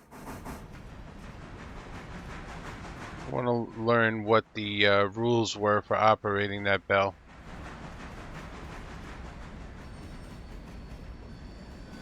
I know the game says anything under 5, but I bet you there's more to it than that, right?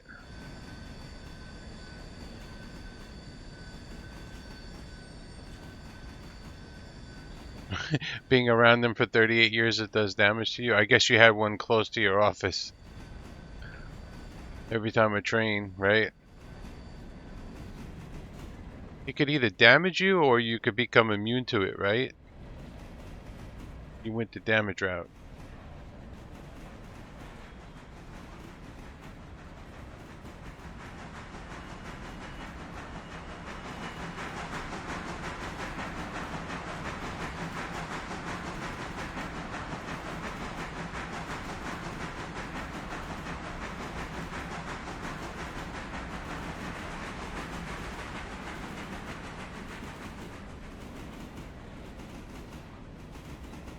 Let's see if that sawmill starts taking logs.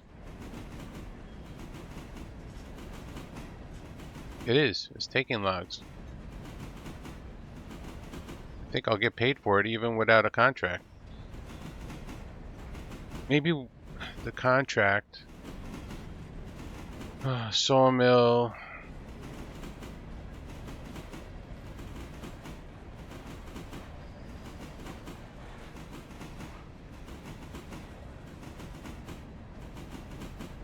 I wonder if you get paid more under a contract.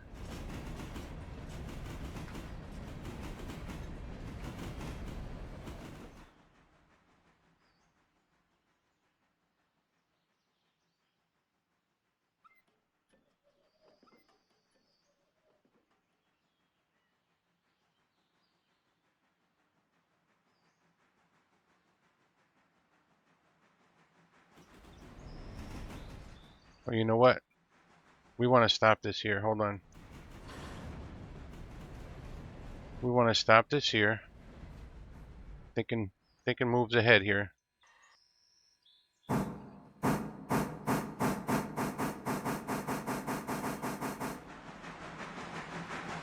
We need to get these cars out and put them with these Simple in.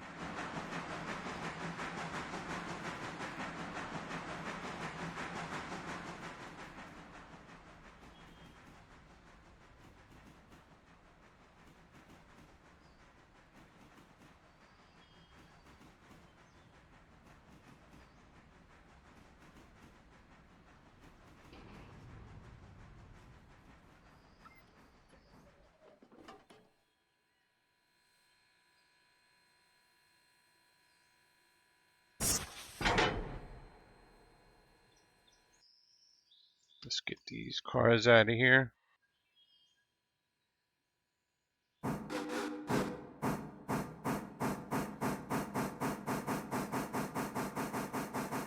Slow speeds, tight corners that you can't see, use the bell. It's an indicator to others you're moving. That's what I figured. But just didn't know for sure.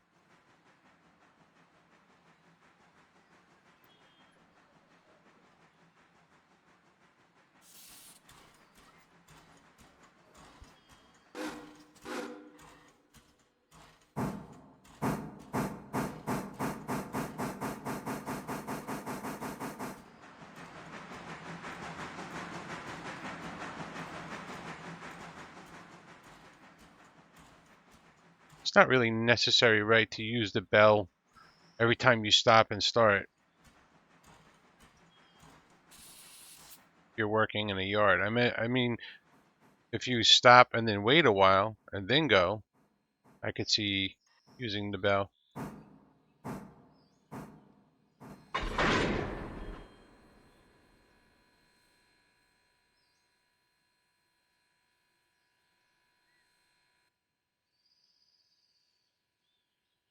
Like right now, we just got out of the train, we coupled.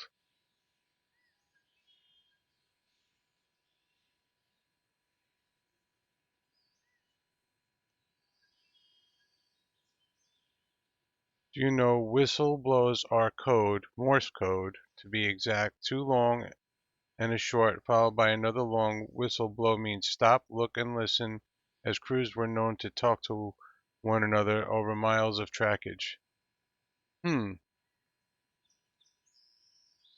Stop, look, and listen. Oh, I got, take that, break off.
Add brake over.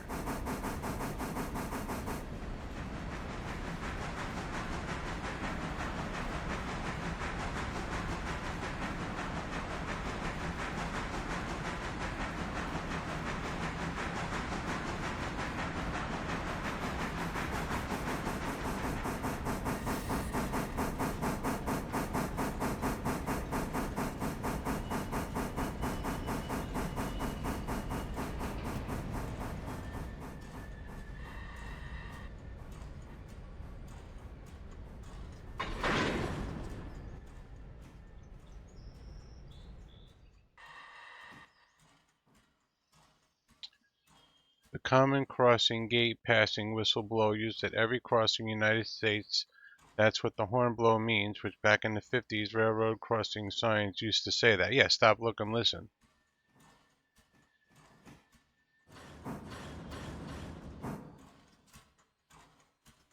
But it's not really Morse code.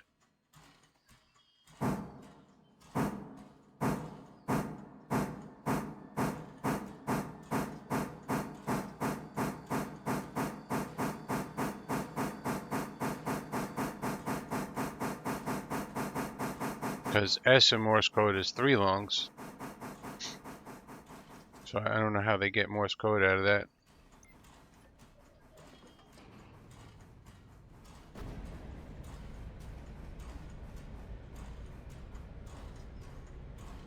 Stopping 500 tons with the engine brake.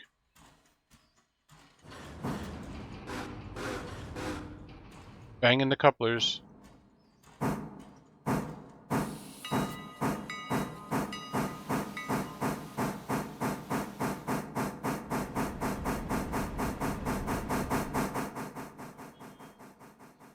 Alright, our switches are aligned. We don't have to do anything else really. This is it for today. Day 13, that is. It was 2 hours and 10 minutes. Holy smokes. Well, day 12 was 3 hours? I don't even think if I had people in here, could the day go any quicker.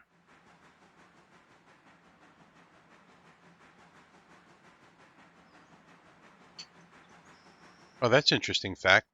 Railroads before World War II weren't Morse code, and the whistle blow for crossings was different. It changed after World War II. I know railroads have different codes.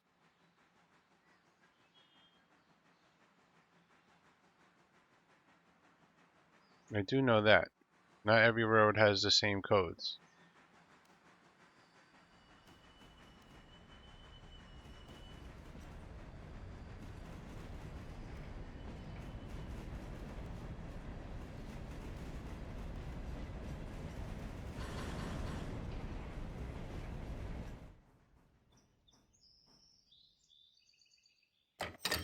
You see something. If I look up Morse code images, so in Morse code, 2 longs, a short and a long, doesn't exist for letters.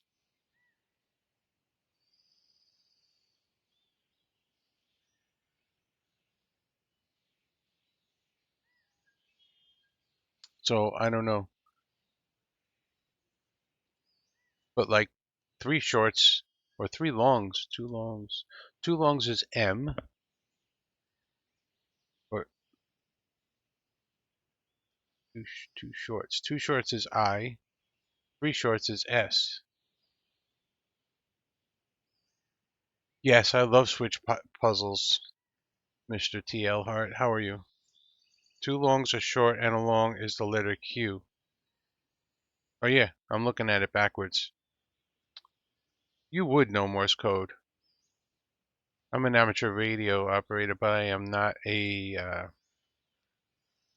I was one of the first people to get the no code tech.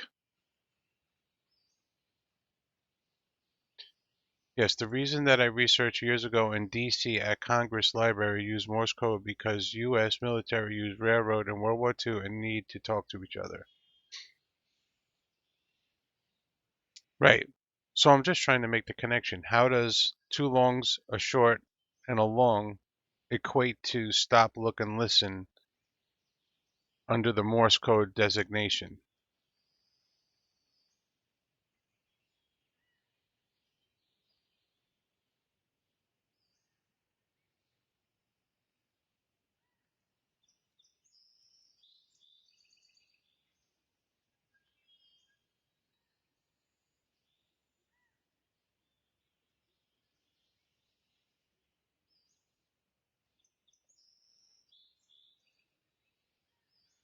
I mean, where did the term Morse code come from?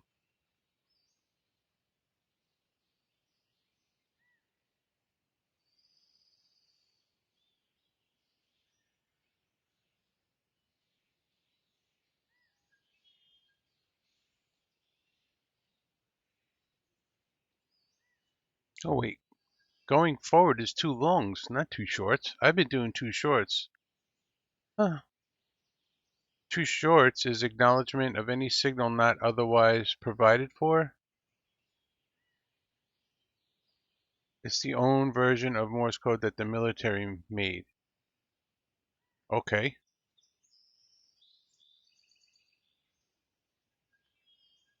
I'm learning. I'm trying to learn here. Military.com Morse code explained.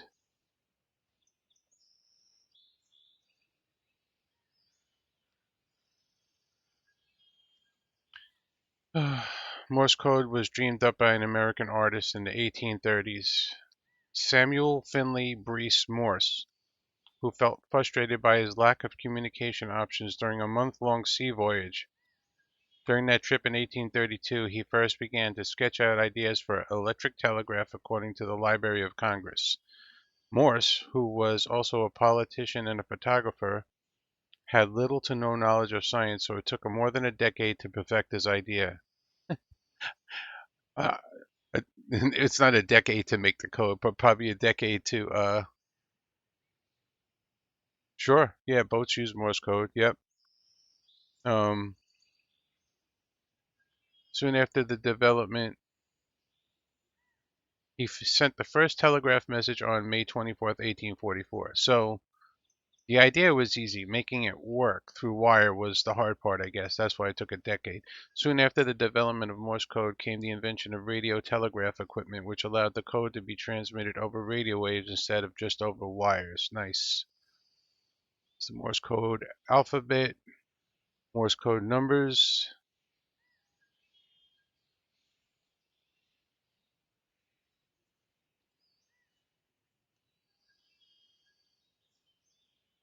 By 1960s, Morse code was starting to be considered nearly obsolete. Still doesn't the more I don't see the correlation between Morse code and train code. I mean, they're both codes using short and long things, but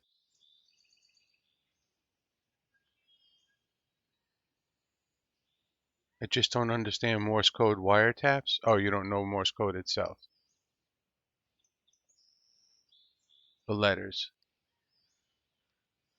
Morse code used in wars and conflicts. The Crimean War in the 1850s was the first war in which military used Morse code. A few years later, during Civil War, troops relied heavily on Morse code on both the Union and Confederate sides. President Abraham Lincoln personally used Morse code not only so he could stay up to date on military operations, but also to send urgent commands to his generals who were out in the field. Attack West.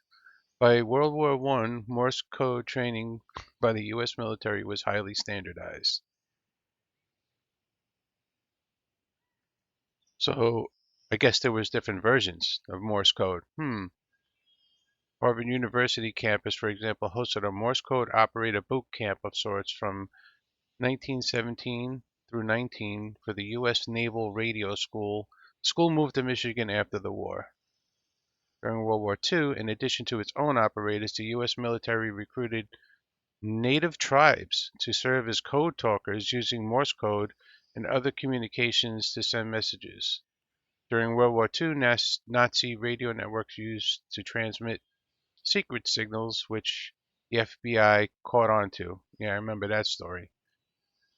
Decoding that. Service members, even if they were captured by the enemy, used Morse code to communicate clandestinely, probably between cells. The most dramatic example came in 1960s when a U.S. Navy commander, Jeremiah A. Denton Jr., was shot down and captured in North Vietnam. Months into his imprisonment, he blinked the word torture in Morse code. It's not funny, but in Morse code during a TV interview that his captors permitted. Oh, yeah, I remember that too. Is Morse code still used by the military? Whatever. Yeah, I don't see where the correlation between Morse code and train signals.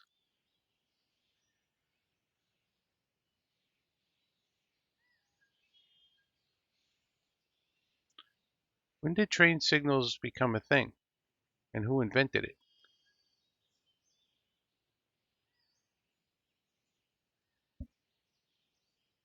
Now you got me thinking. We're learning things here.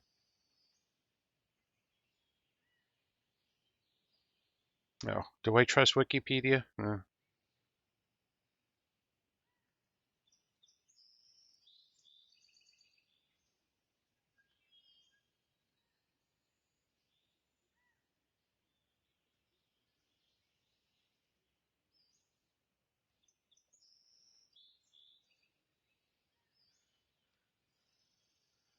They don't say the history of the train whistle.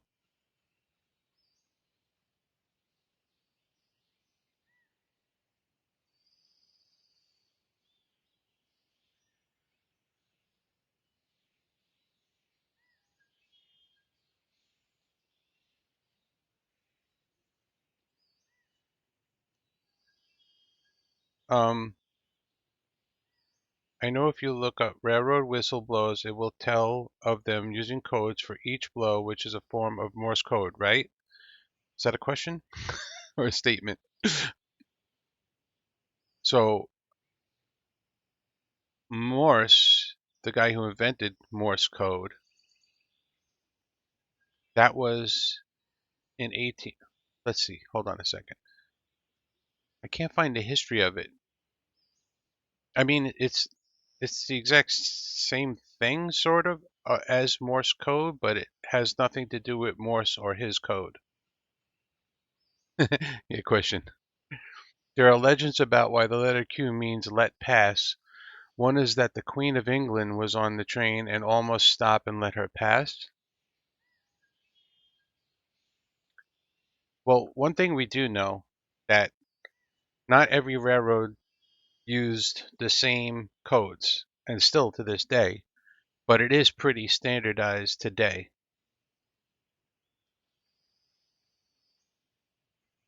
When did they first start using it? I don't know. Was it before or after? Let's see. Which came first? Which came first? Comma. Morse code or train whistles code.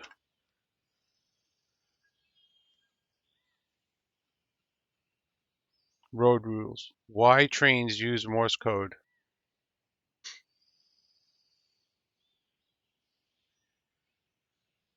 I'm curious why trains use a Morse code signal when approaching crossings.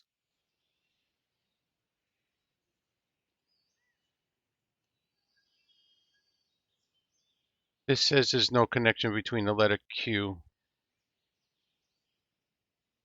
That's why you said legend. And they talk about the legend when the most common of several explanations, none of which I believe, is back in the 1800s. Whenever Queen Victoria rode in a steamship, the captain would use a horn equivalent to Morse code Q to warn other ships to yield the right of way to the Queen. When trains started using whistles, they adopted the signal for cue when crossing roadways, giving that America was barely past a half. So the train whistles, but it says 1800s, not when. When did Queen Victoria live?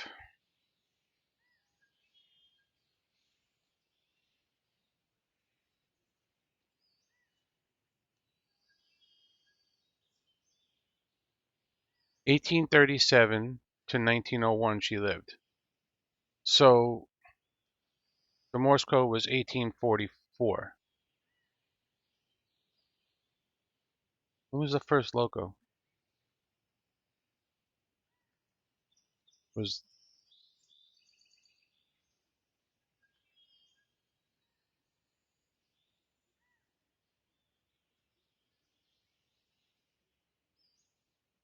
right, 1784 was the first loco, and by the I don't think roadway crossings became a thing until right around probably right around the same time Morse code came out.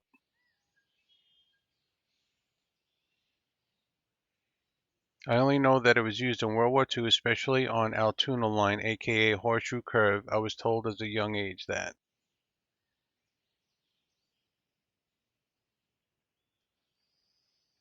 I mean, I'm not denying that the code for train whistles is a similar language, right, as Morse code, or concept. The concept is the same.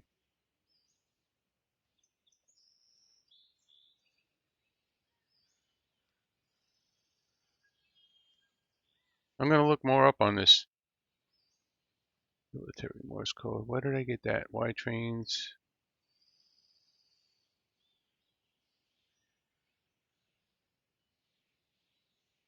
For nearly 200 years, train whistles have been a tool to warn folks to stay off the tracks.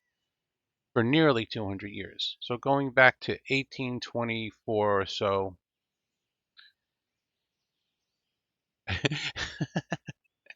engineers originally used a mouth-blown trumpet to warn people of oncoming train. Oh, yes. Oh my goodness, that is so funny. It's like, wait a second.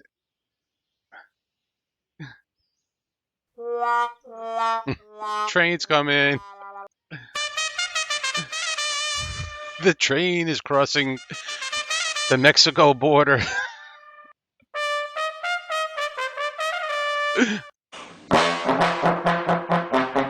Watch out, the train is in town. That is so funny.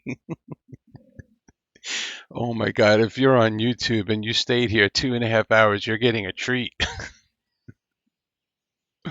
Wow, that is so funny. Oh,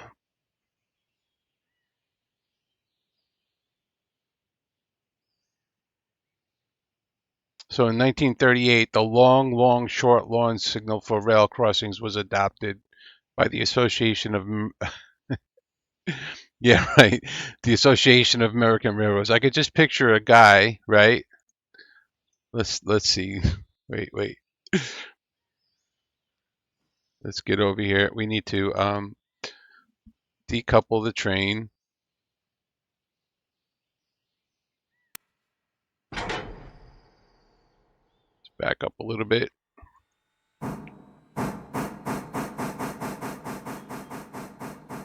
Get on the train here.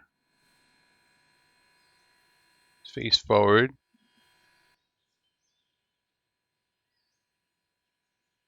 Hey, we're inside a boxcar. There's not much in here.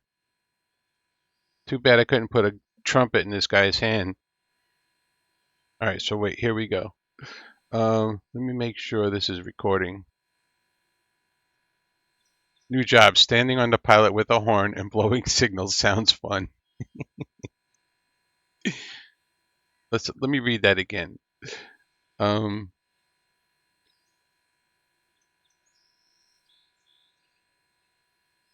where is it again? Engineers originally used a mouth-blown trumpet to warn people of the oncoming train. We're studying the history of the train whistle here.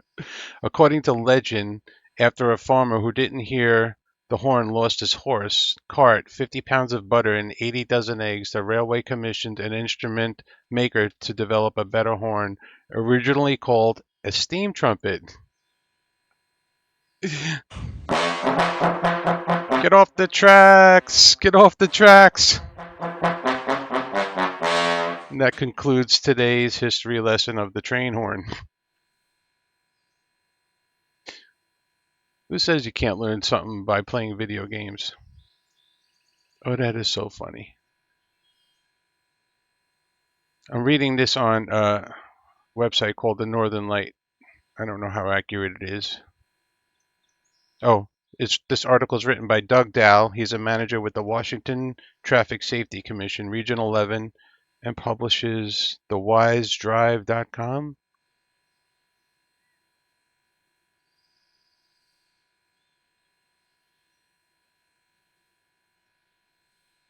Interesting stuff.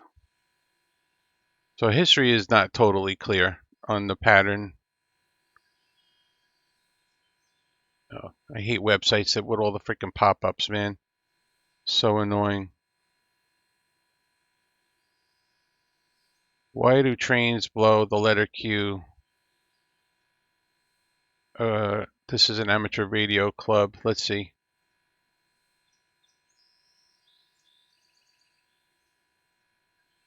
So why do they blow the letter Q? The short answer is they don't, or rather they do, but it's a coincidence.